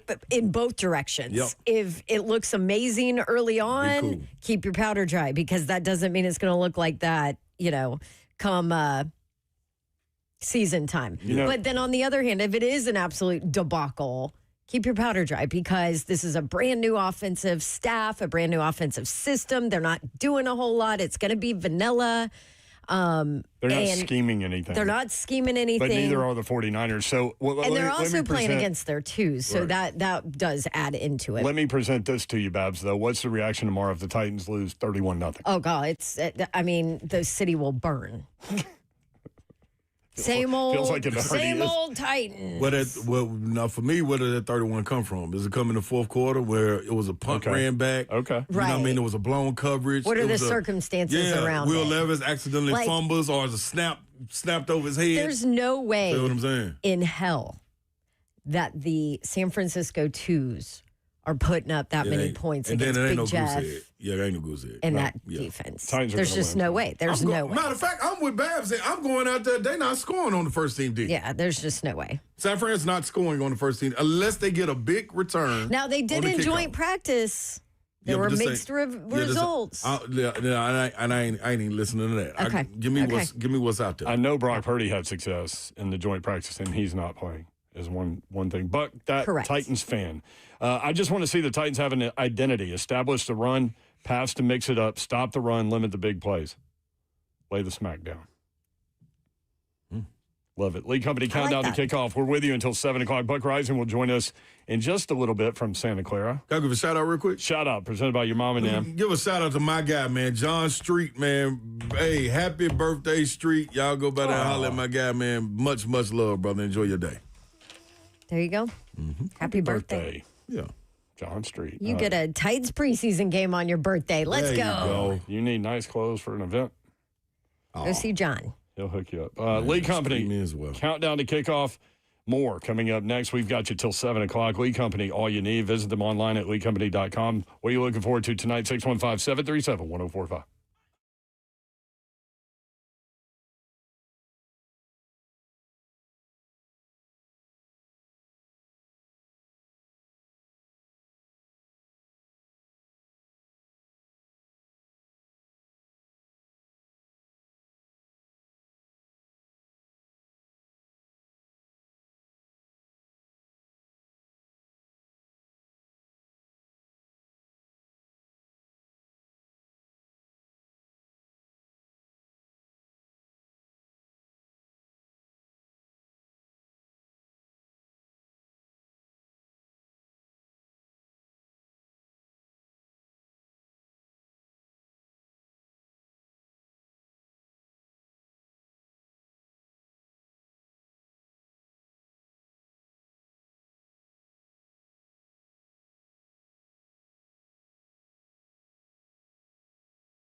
Lee Company countdown to kickoff. Lee Company, all you need. Visit them online at leecompany.com. Buck Rising will join us in about 25 minutes, so we look forward to that. He is in Santa Clara, California, as the Titans prepare to play their first preseason game against the San Francisco 49ers. 75 degrees out there. Ugh. What we would all give right now. Slade just went through the next, 7 days on the Weather Channel. It's brutal. It's insane. 98, that's today. 99, 100, 101, 95, 93, 96. Jeez. You know what else I read? You know how they do those long, the weather dudes do the long-range forecast or whatever, and they're like, more snow than normal or less snow than normal. We're in the more snow than normal realm. Yeah, for the winter. Awesome. Oh. For the winter. You sent that to us, didn't you? I don't know. Somebody did. Probably. That sounds like something I would send you. Yeah, it made me nervous. Can't wait. We just can't ride in between. We just got to be all the way hot, all the way cold. What about being all right? I don't know. Can we just be all right I like our all right. football team? Can our football Can team we just be all right? Come on, Babs, I'm with you. We don't have to be Super Bowl champions, not but till can we 2030. just not be 3-win team? Yes. Can we score more than 17 points in a game? I wrote that down, Babsy. What they averaged the last 2022. Yep. You want to do something, Yorl? Yeah, hit it. Oh, sorry, Yorl. Yeah. Let me. We're just taking over. We're gone. We was out of here. This is what happens. You put us on League Company countdown to kickoff, and all of a sudden me and Slay are like, all right, we're off. Shout out to Mickey Ryan. He used to say, what just happened? I don't know where. Hit it, Mayor. All right, hit it. Yeah, let me do this real quick because you were talking about temperate weather. So Santa Clara, 74, 75, 78, 76, 78. Lows in the upper 50s. That's cold. That's silly. I mean, that's like especially there with you the need breeze. a sweatshirt and a jacket. Cold. Ocean? What? Vitello's probably wearing a sweater or something. Oh, he's living his best life. He is. 615-737-1045. All right, what you got? All right, Are you going to depress us with offensive numbers? No, I'm gonna give you the hope that you need that we don't expect to see. Okay. 2022. You're not going to say that it can't get worse. No, I'm not gonna do that. Thank you. 2022, the defense held teams to 21.1 points. Nasty. Or at least Offense nasty-ish. Scored 17 and a half. 17.5 points. Oof. In 2023, the defense held again 21.6 points. Okay. The Should offense probably win like half your game. Yeah. Do that. Yeah. The offense 17.9. Okay. Coaching change happens. 2024, a spike from 17.9 to 18.3 points. Oh, boy. 0.4 per game. I mean, it was rolling. That was a spike. This defense started giving up 27.1. Injuries, key people hurt, not being able to get off the field because when they got off the field, they had to go back on the field. Right, because the offense scored 0 points. I love how you put it as a spike, and I started doing the math in my head. That's literally like one more touchdown over the course of the entire season. Yeah. There you go. Yeah. So after that spike, they said, you know what? This one. 16.7 points per game. Coach fired. Defensive guys traded. 28.1 points per game and hurt. Yeah. The defense started giving up. 28. 28.1 points per game. I think Daryl in the Borough put that out there earlier. Gosh. Back-to-back 3-win seasons. And you said, what, 13 of 50 or something? Like, no, it wasn't even that much, was it? 9-41 in their last 50. 41. It's easy to do the 6 wins in the last 2 seasons, but I went into the 3 years ago, the back end of that Just season. to let them know that it just didn't get bad. It's worse than 6-34. Yeah, like you can going downhill. Went at the top of the roller coaster and all of a sudden it dropped. No, it was. Hey, shout out to Titans fans who are excited because think about that. They've experienced 9 wins in the last 50 regular season games. Yeah. With no playoff appearances. That's hard. Yep. What? Absolutely hard. It's hard. It's hard to watch. Hard to go through. It's hard to sit in school and talk about the next day for the kids in school. At work, how you get around the water cooler and everybody start talking about what's happening on Sunday and Saturday and you just want to skip Sunday. You just go straight to what your team ain't played. And then we all know that's a lie. Everybody plays. So this is the thing, y'all. I say all that to say the options that were there during those 17.5, 17.9, 18.3, 16.7. This is our hope. Yes, this is where it comes in at. Okay. This is your summation. It is. Okay. What was happening, let's go to What ground zero. happened See, what happened was Babs loves that. you wasn't hitting on your draft picks. Right. Mm-hmm. So when you're not hitting on your draft picks, you have no one to carry the torch. And they sure appeared to last year. Right. So when the torches land on the ground, the depth is supposed to come pick it up. You don't have any depth because the people that you were drafting didn't bump anybody down or bump anybody up. So if a torches land on the ground in this carpet or turf or whatever it may be, what's going to happen? Dumpster fire. It's going to catch on fire. That's what happened. And we were just standing in it, but we got so used to the heat. Yeah. It was like we had the little rappel suit on. Also, shout out to all y'all that don't lay a torch on the ground at this point right now, please. No, pick your torch up. No, we're past it. Remember the video We're last past year? Slay loves it when it gets hot. He's like, it's happening. I'm telling you, it's coming. Last year, you sent us that video. You're like just driving down the road and the grass caught on fire next to you. On the interstate, wasn't nothing around it. Like, didn't nobody throw nothing out the window. It was just fire. That's right. That was amazing. That's how hot it was. Yeah. We need the Titans to be on fire? Dude, yes. No. I don't Not really that know, kind of Yor. fire. Yeah, not that fire. No. But I'm saying that to say. Not on fire. You were talking about burning them down. Like, we don't need to do that anymore. Yes, it's already done. Yeah, okay. So now you're rebuilding. Don't lay the torch on the ground. Look at your options. Look where we are. You remember we were having the reveal where on the memes, Mason Kins would be kicked out of the bar, Homer Simpson, Barney, and then come back in. He's back again. Now you have what we're talking about, the wide receiver. It is going to take pieces. The wide receiver room looks totally different. Mm-hmm. You had the number 1 draft pick in Cam Ward. 2 come in and look different. You had the guys you started to hit on in the draft. Skoronski. Yep. You know what I mean? You had all these guys. Latham hasn't panned out yet, but you see the potential being there. Moving him from left to right, trying to get the guys to build in. It's starting to be different, and it started in management too. You now have Bab's favorite word. They wanted to collaborate. They wanted to collaborate. How long did we talk about how they needed to put together a collaboration, a structure of everyone's role, and then they did it. And it looks like things have been cleaner since then. We see it. It feels cleaner. It does. Also, Chad Brinker is no longer there. That's the other part. You know what I'm saying? So you got one person in charge. And that's why I asked Bully specifically. Where you are now, where we were at the end of the season, going through the draft, free agency, OTAs, arriving to training camp, are you happy with where they are now? But seeing the progressions made to get a team intact. Mm-hmm. Yes, was the answer. Yeah, and that draft class a couple of years ago, Borganti's first one, that looks like it hit. Now, we're going to year 1 to year 2. That's this a ain't big... the Fitzpatricks or the Isaiah Wilsons or the Traylon Burks Right. or the, what's my guy, Caleb Farley. Yeah, so I can't believe you said Traylon Burks. I love him. Mm-hmm. I wear his jersey tomorrow. But year 1 to year 2 is a big jump. So you talk about the 3, 4th round picks and DK and Io Manor and Helm, and you hope to see growth there. It looks like we see that on the training camp practice field. But then that made me, as you were talking about it, that made me interested in seeing all of the rookies play tonight.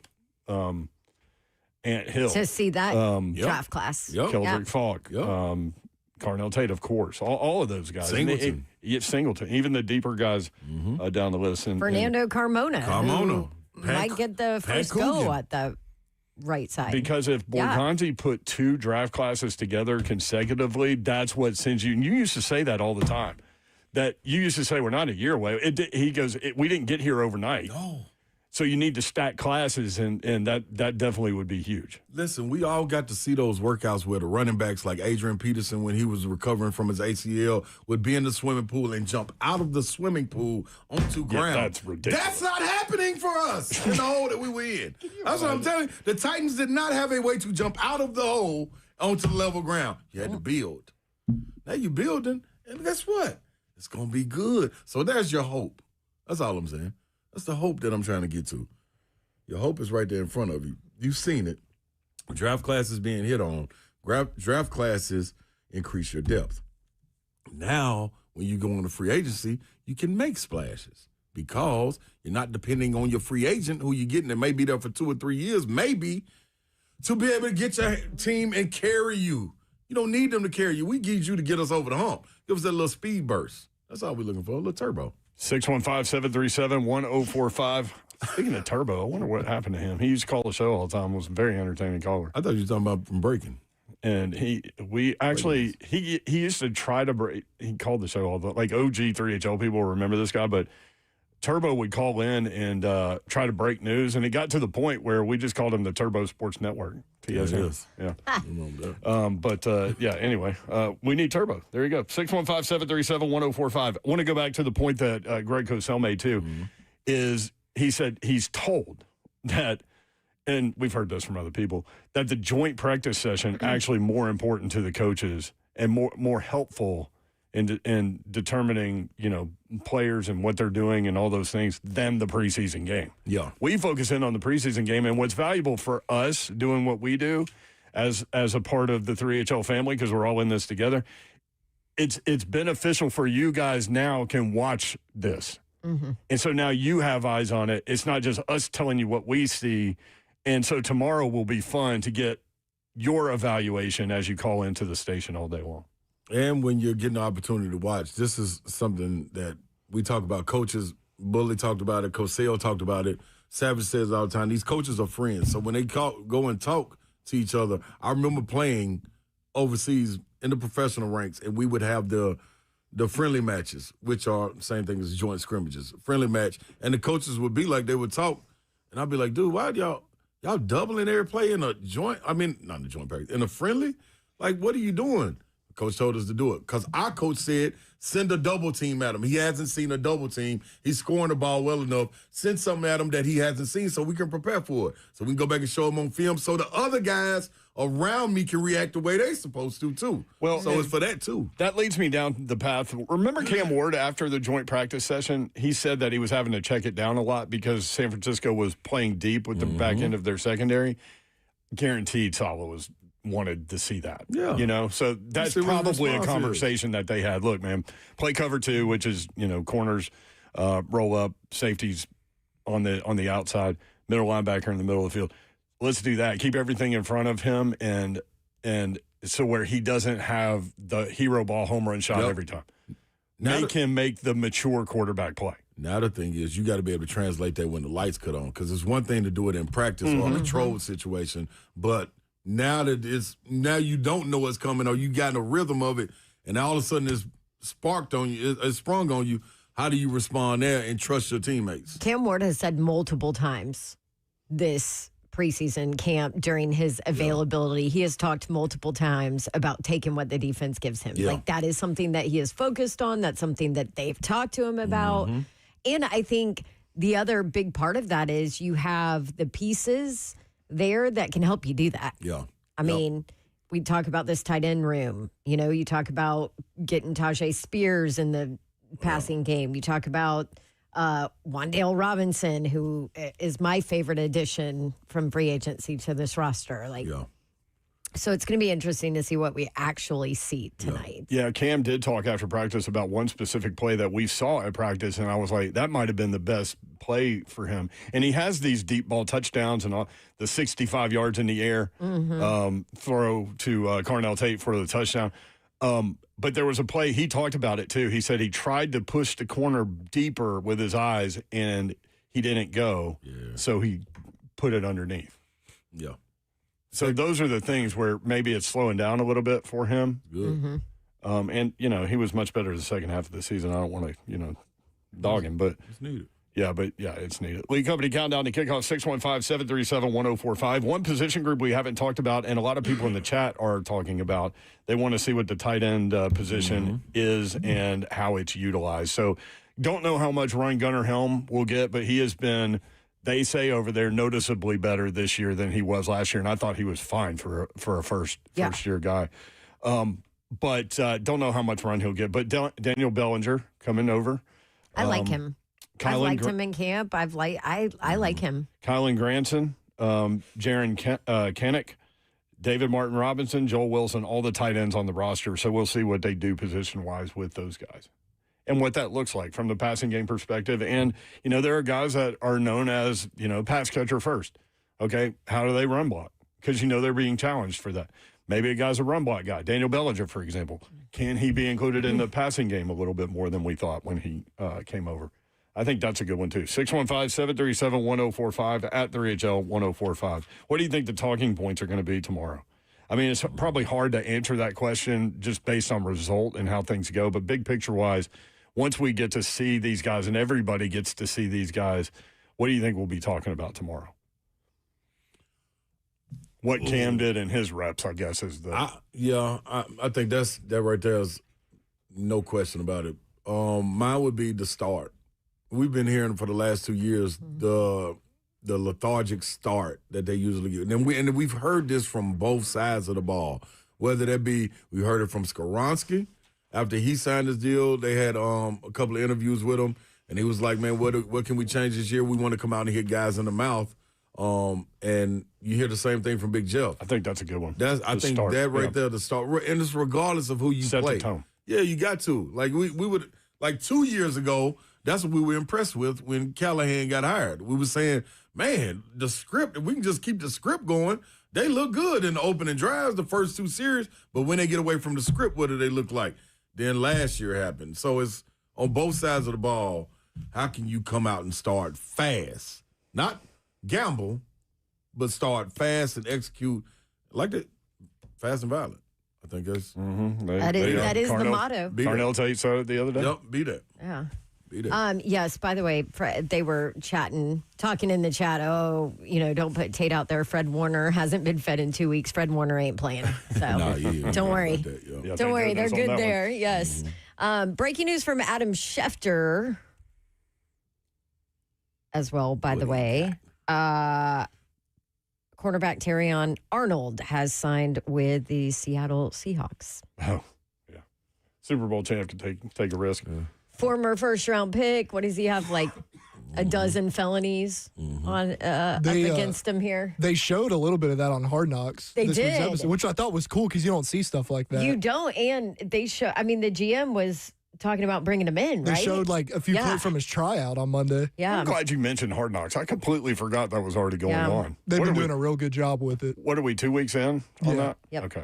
That practice facility might be in one of the best spots in the league, by the way, on the lake down there. Interesting. I think another thing, either way, no matter what happens, goes back to what Babs brought up earlier that we all know from Coach Mack, keep your powder dry. Keep your powder no dry. matter what. Because if they go out there and roll up San Francisco 31-3, we're all going to be excited. Yeah. You just can't help it. But, yeah, rest in peace, Coach. All right, when we come back, I almost said Buck Fitzgerald. That's not true. That's not the right Buck. National playmaker. Yeah, there you go.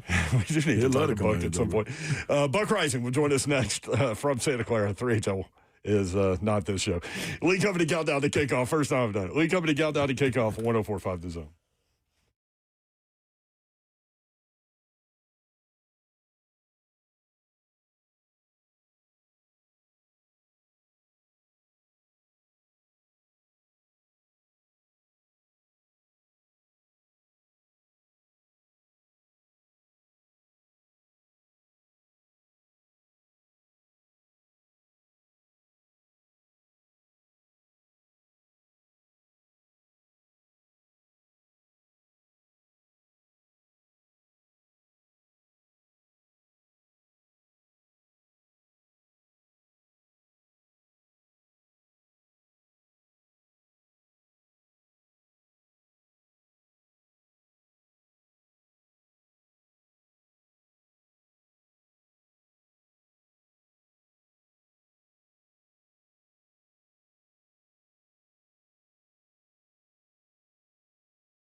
It is the Lee Company Countdown to Kickoff. Lee Company, all you need. Visit them online at leecompany.com. Brent Doherty, Don Davenport, and Ron Slay taking you up till the top of the hour. Titans Radio takes over at that point. Kickoff at 8 o'clock out in Santa Clara, which will be 6 o'clock there. Buck Rising joins us now. Buck, what's up? How are you, man? I'm good. How y'all living? It's 108, feels like temperature here. What you got, 75 degrees out there? Oh, I think it might be just a hair over 72. It's breezy. It feels wonderful out here in Santa Clara, not San Francisco. Although San Francisco was beautiful, too. We had a day yesterday. What'd you do? You went to Alcatraz? I did go to Alcatraz. What'd you think? 10 out of 10, 15 out of 10 recommend. That was really. I did not expect to have my mind blown by that, but I had the time of my life. Now, perhaps there was some elevated thinking around the situation, which helped the experience. But either way, I had a ball. An enhancement. I want to check It's that an out. enhancement. I wish I knew what he was talking about. Maybe y'all Mayor. can explain it to me a little bit later. We heard from Jim White that he was going to dinner with you, and I asked if he lost a bet. No, we always go to dinner on the road, you jerks. Where'd you go? Jimmy took us to some seafood shack out there on a Pier 39 called Skomas, and it was delightful. It was me, Teron, Jimmy, and Nick Suss from the Tennessean, and we had ourselves a little night. And then the old folks wanted to go home, and I did not, so I went and had a few Irish coffees at a bar called Buena Vista, and then I went to the Ghirardelli spot, and I got an ice cream. It was delightful. I know Slay knows. Man. Oh, the Sundays there. Number one, they cost like $24, but that's fine. I walked out of there $42 lighter. I got some chocolate. Man, I know you did, boy. Woo-wee. I did see your dinner picture, and you had a bib on, so I was like, oh, it's got to be good if you're wearing a bib. Lock in. Sus made me take the bib with me as a souvenir. I was like, I don't think I want the reminder of what I just did here. Buck Rising with us. From Santa Clara. Let's start with the joint practice session. What was your general takeaway from what you saw there? Yeah, they weren't the better team, and that's okay. But these opportunities are for you to kind of get a gauge of yourself and to kind of understand, all right, how do we stack up against a team that won, 12 games, the 49ers, last year? So in that particular situation, I think that's the kind of thing that the coaching staff was looking for. Obviously you want them to go out there and compete they did. Coming up short on a couple of fronts, no surprise the offensive line is going to be a talking point, especially with guys getting tossed left and right. And it was like the Niners were doing a bunch of stuff after the whistle, and I got aggravated by Niners Twitter because they said, oh, this is a soft Tennessee reporter with a soft football team. Oh, and I just boy. thought, if you're trying, it's just spectacular, Don, to piss off two fan bases at the very same time makes me very happy. You're the only one that can do that, Well Buck. done, sir. Yeah. Come on, baby. Let's go. I got a kick out of it. But just because you're trying to get stuff done. Like you're trying to keep the practice moving. That's right. You got the head coach on one field because he's trying to call the defense. So Dable and the offensive coaching staff are having to break it up every third play and shit and stuff like that. Excuse me. Sorry. It's only YouTube. It's fine. Figure it out, Ross. Thanks, bro. Sorry, buddy.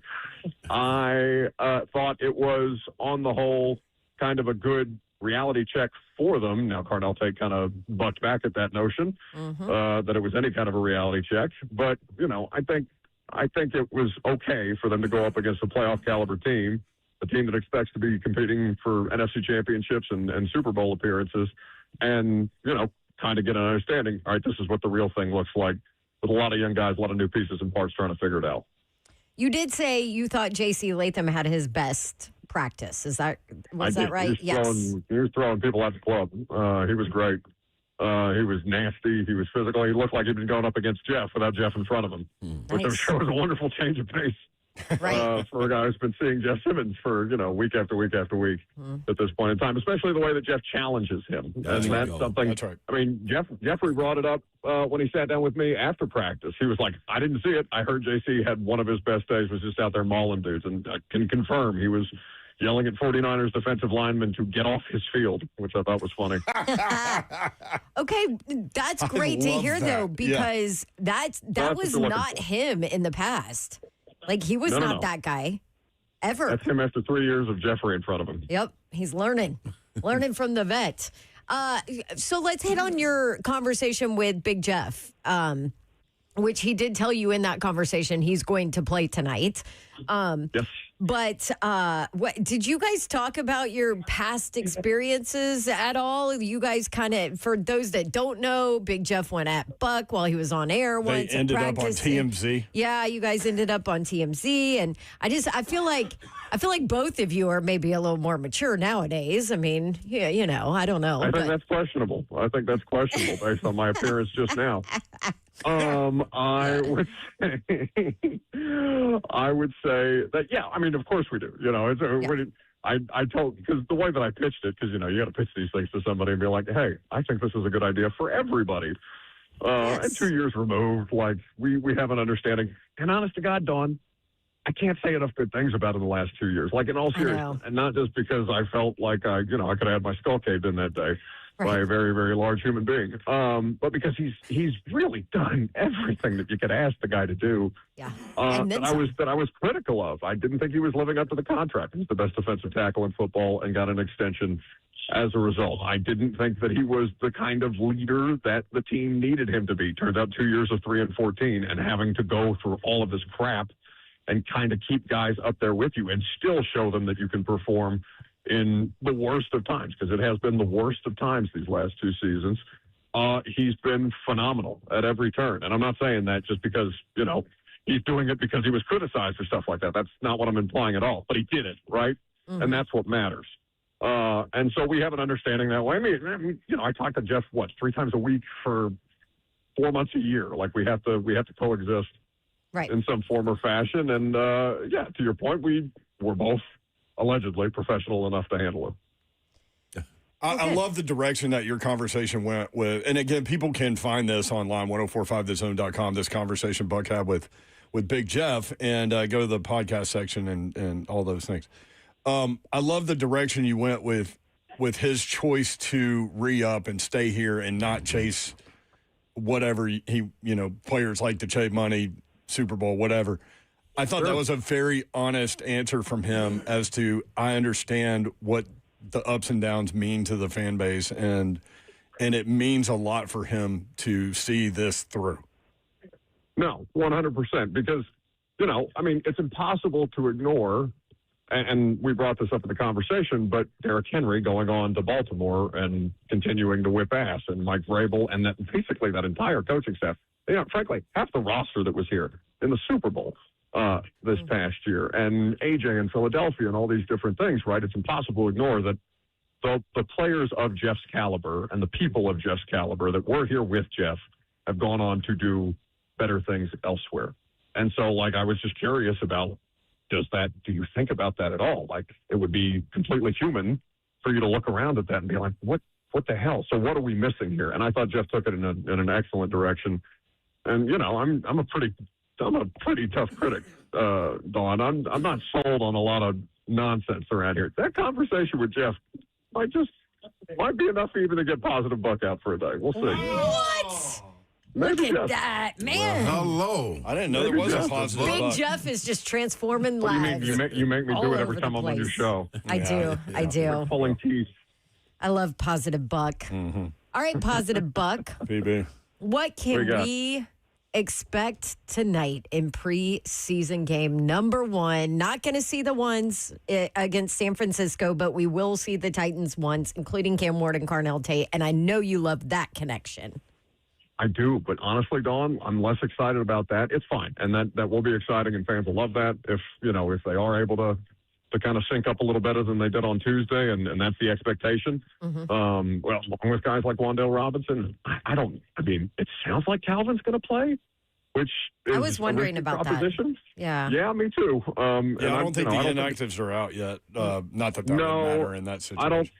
Actually, do we have to do inactives during the preseason? I don't believe we do. Oh, maybe that's true. Yeah, I don't know. So I think we're kind of TBD on that, but he said everybody's going to play, so we'll see. I'm more excited about the run game.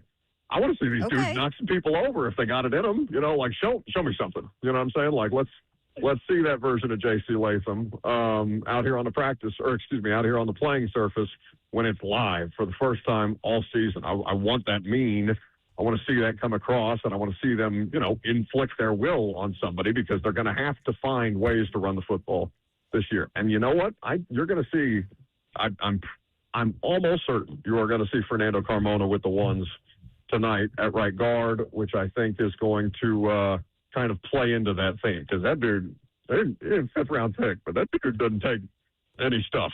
And that is the kind of attitude and mentality. Oh, did he? Yes. Okay. So, yeah, I think you are correct.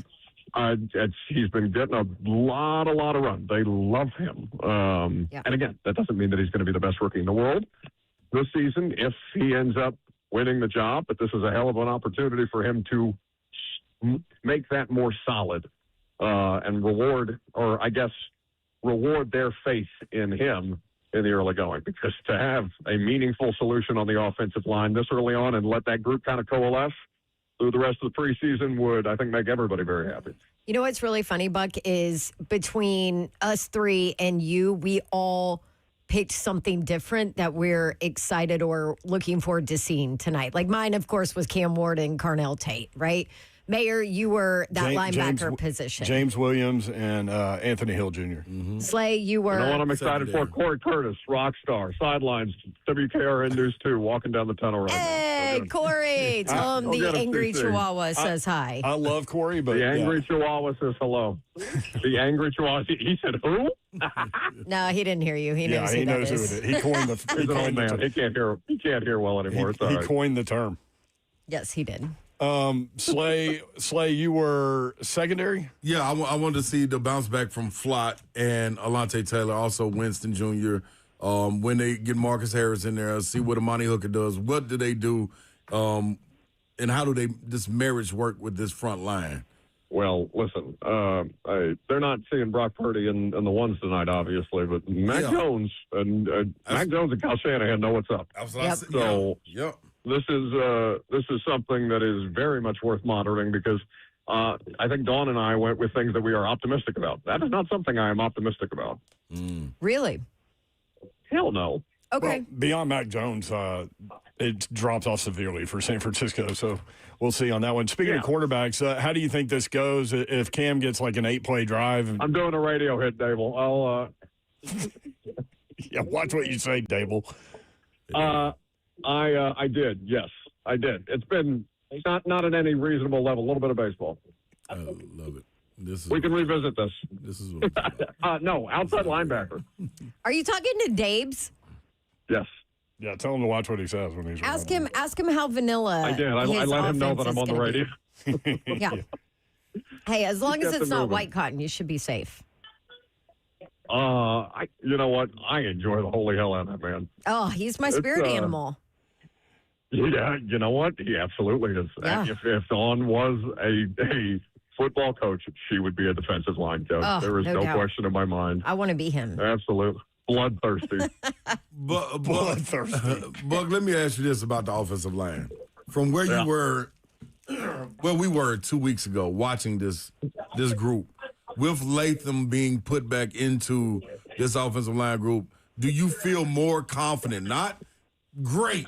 Do you feel more confident where they are and starting to see them grow together? You've been out there. We haven't been able to see them, but we've saw them the last 2 weeks and now leading into this joint practice into tonight. Do you feel a little bit better about this offensive line group now than you did 2 weeks ago? So I'll say yes, just because I know more, right? Because we have 2 weeks in pass. Yep. So I have more evidence, at least, of, thinking one way or, this is what I'm concerned about. All right, let's see how Floatman does in pass pro. Let's see, who ends up getting the bulk of these snaps at right guard, which, by the way, is subject to change. I mean, for God's sakes, the right guard may not be on the football team right now, right? We still have cuts. True. And a number of different things that could go down here. Now, that would be a non-ideal situation, I think, for everybody involved. But, again, the optimism or the confidence in it is simply because more is known about it. Yeah. Now, could they disprove that tonight? Sure. But I think you're looking for them to kind of rise to the occasion. And I don't know. I'm sunshine and roses today, I guess. But, I like Carmen Priscillo as an offensive line coach. I really like his assistant coaches as well. But for all I know, I said that about Bill Callahan before everything got rolling. Oh, I definitely did 2 years ago, and that I mean, now we now you have an anointed him offensive line coach that Jesus. doesn't even believe in sleds, much less invents them. Yeah. Which is very true. True. Well, you started to talk about the outside linebackers, and I was looking for James Williams appears to be putting stacking practices together. I'm anxious to see what that looks like tonight, and also Anthony Hill Jr. And what he looks like in his first live action. Yeah, no, I mean they're trying in every way, shape, and form to let him win.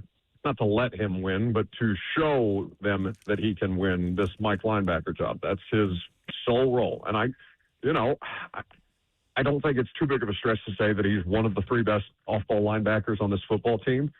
It's just a matter of, okay, how quickly can he get up to speed? How much can they trust him? How quickly can they trust him out there? And he seems ready, willing, and able to make that happen. The other one is so on the edge and talking about guys up front, how much run Keldrick Falk is going to get tonight, given that Jacob Martin tweaked his knee. I don't know that we don't have to have inactives. I believe we don't have to have inactives tonight.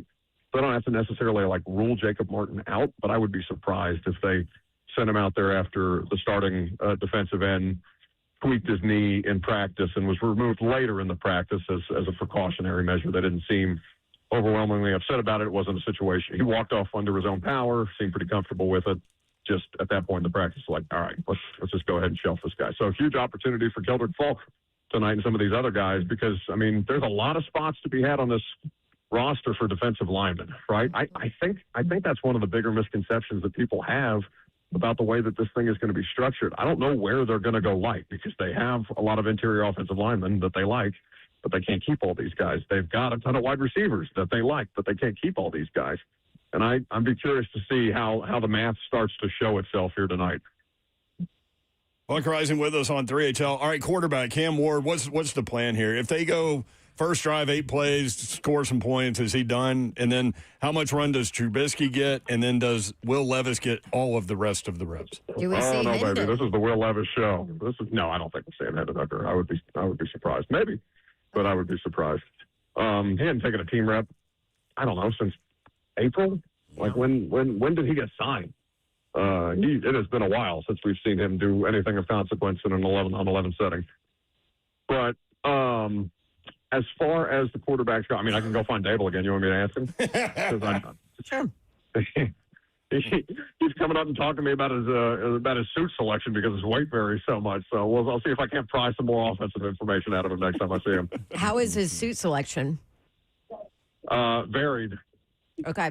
Varied. Yeah. That's varied. a safe. In That's a size, safe he way. fluctuates. He's one of us. He yo-yos. Oh, yeah. I feel that in my soul. Mm-hmm.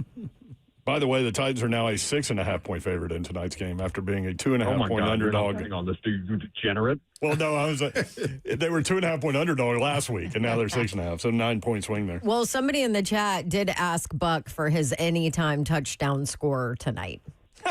Oh, give me Hank Beatty. Okay. That is your guy. I gave him to you and Hank sticking Beatty, with him. I I like like it, Buck. That's our boy. That's our boy, Slay. I love That's it. our boy. I love it. I love that. All right. Well, this has been fun, kids. Yes, man. What, are you done? Well, yeah, He's Jeff just walked out. I gotta take videos. I gotta do my job. I did see your video of Cam. He looks calm like always. Well, you would like for him to stay that way tonight. That is definitely true. See. Also, shout out to Buck on the way out. You did utilize 3 different curse words during this visit. That was pretty impressive. Good job, Bucky Buck. Mm-hmm. No, but only one was FCC. No.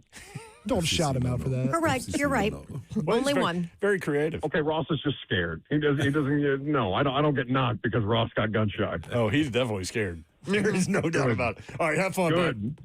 bud. All right. Bye. Goodbye, friend. Buck. Well, this has been fun, he said. In other words, I'm done talking to y'all. Yeah, we have Bye-bye. like 7 more minutes. So. All right, biggest takeaway from him. Well, Tom Miller said it in the chat. Who is this happy hipster and what did he do with Grumpy Buck? Oh, happy hipster. How about that? I mean, it's true, though. Mm-hmm. He was very positive about certain aspects of this team. Yeah, And we have not had that from him Nope. in 2 years. It's something when you get to see it up close and personal like this, and you see the transformation starting from the new regime coming in, starting from watching them practice, starting from watching them warm up, now to getting pads on. It's one thing to always, like, just because over the last 3-4 years, we've seen different people get to the podium and say the thing that they expect to do or they expect to happen. And They say all the right they say things. The fan base buys in, and then it's a debacle. And then a lot of times when the players the team gets out there, they buy into it the first couple of days, and then it's like, oh, we back to the same thing. Who can change this and stir the drink and get it going in the right direction? And I think you saw that with Saleh. And I think it started with how they looked and how serious they were going to be. You know what I mean? In the OTAs, and understanding what Mike Borgonzi was going to bring to them. They understood that. They took it and ran with it. The hire of Daboll, I thought it all started to trickle down into the right direction. You know what I mean? And when they got to the field of play, it was cool to see them out there with no pads. But then we were waiting to see, and they're like, man, what's it going to be like on Monday, boy, when they get the pads on? We can't tell anything until the pads are on. Exactly. And then now it's okay, the pads are on. We've seen them for a week and a half in pads, but we can't really tell anything until it's like game action. So it's still wait and see, but at the same joint time, practices. Yeah, and take then, the wins out of it. You know what I mean? If you take a step back and say, this is a new regime, this is a new team, this is new energy, well, take it for what it's worth because you have to, and it's so difficult to do. You got to delete what you've seen before. You know what I mean? What you've seen in years past, until it starts trending that way. And with this group again, and it hasn't trended that way. So I think, hey man, this is all right. Still early though. It's still. Guess what? It's supposed to be. But I'll say this, like, and I hate to use Buck as a measuring stick here, but like the guy is trends towards the negative part of team makeups. That's just his personality. That's what he does. He's a reporter. And you are completely opposite. I'm not quite completely opposite. I'm probably a little closer to Buck than I am you. It doesn't mean I can't tell you it's raining when it's raining. Correct. But I have a positive personality. But you have a positive personality. But all of that to say is that we get a little positivity out of him, and it's okay for this fan base to actually be excited to see this tonight, to see what a number 4 overall pick wide receiver looks like in 20 snaps, you know, or 20 reps. Like, it's okay. It's okay to be excited. We can, Titans fans, I'm giving you you can keep your powder dry, but still get a little excited. Yeah, supposed to. But giving you the permission. Let them give you something to get excited about. How about that? Right.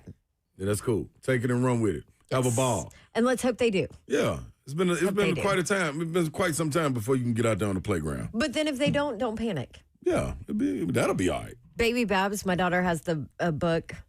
It's Moana book, and it's like, you know, you push whatever the face is in the thing, and then it's a recorded voice. Yeah. And there's one of Moana, and it's nobody panic. So that always sticks in my head. So you need to record it. Depending on what happens tonight, nobody panic. So I say it all the time in our house. I'm like, nobody panic. No, we need that, Babs. Record that on your phone and give it to Zeph or Ross so we can put it on the soundboard. I feel like we're gonna need it at some point during this football season with an Auburn fan, some Vols fans, some SEC fans, and Titans fans. Totally we're going to need it. Lee Company countdown to kickoff. Lee Company, all you need. Visit them online at leecompany.com. Some games underway. Panic. The Patriots lead the Colts 3-0. Earlier, Anthony Richardson, 1 of 2, 17 yards. He made the start for the Colts. Packers lead the Steelers 3-0 in Pittsburgh. Mason Rudolph, shout out to the former Titan, 10 of 11, 93 yards. Hey, Jeremy Bernard is out here balling. Man, 4 catches for him.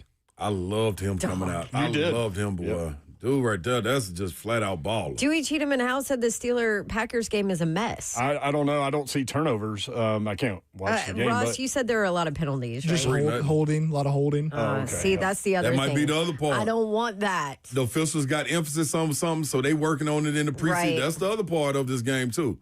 Also discipline, man. None of those pre-snap penalties. But it may be something they've been able to get away with though as of late, and now they put a new emphasis on it. The edict is out. So they do it. Yeah, you know how week 1 and week 2 are. You're getting it out, and That could be. Ooh, I didn't even think about that. Bengals leading the Lions 3-0 in the second quarter. Joe Burrow, 5 of 6, 39 yards. He's out of there. He did get sacked on the first play. Yeah, well, of course. It would not be a Joe Burrow NFL game if he didn't get sacked. It's the Bengals. Man, this is fun talking about a game that's about to happen. Oh, it's so fun, isn't it? Let's go to Leo and Franklin. Leo, what's up? Hey, guys. Hey, man.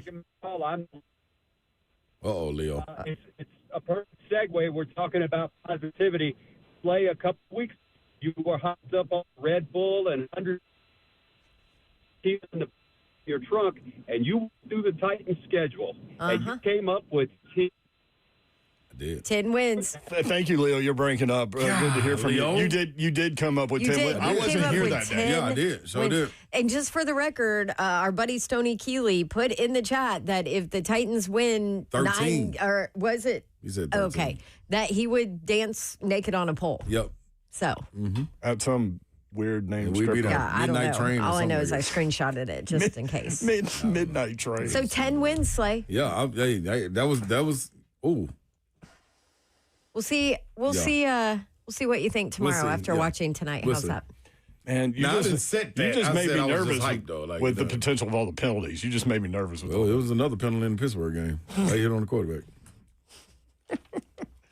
Man, we appreciate y'all listening, and we appreciate Lee Company. Lee Company countdown to kickoff. Lee Company, remember, all you need. Visit them online at leecompany.com. The Zone will have you covered all day tomorrow with reaction from what we're about to see. Titans at 49ers coming up. Titans radio about to take it. Kickoff at 8. Brent, Dawn, and Slay out. Thanks, Ross. Tighten up. Go Titans. The hell up.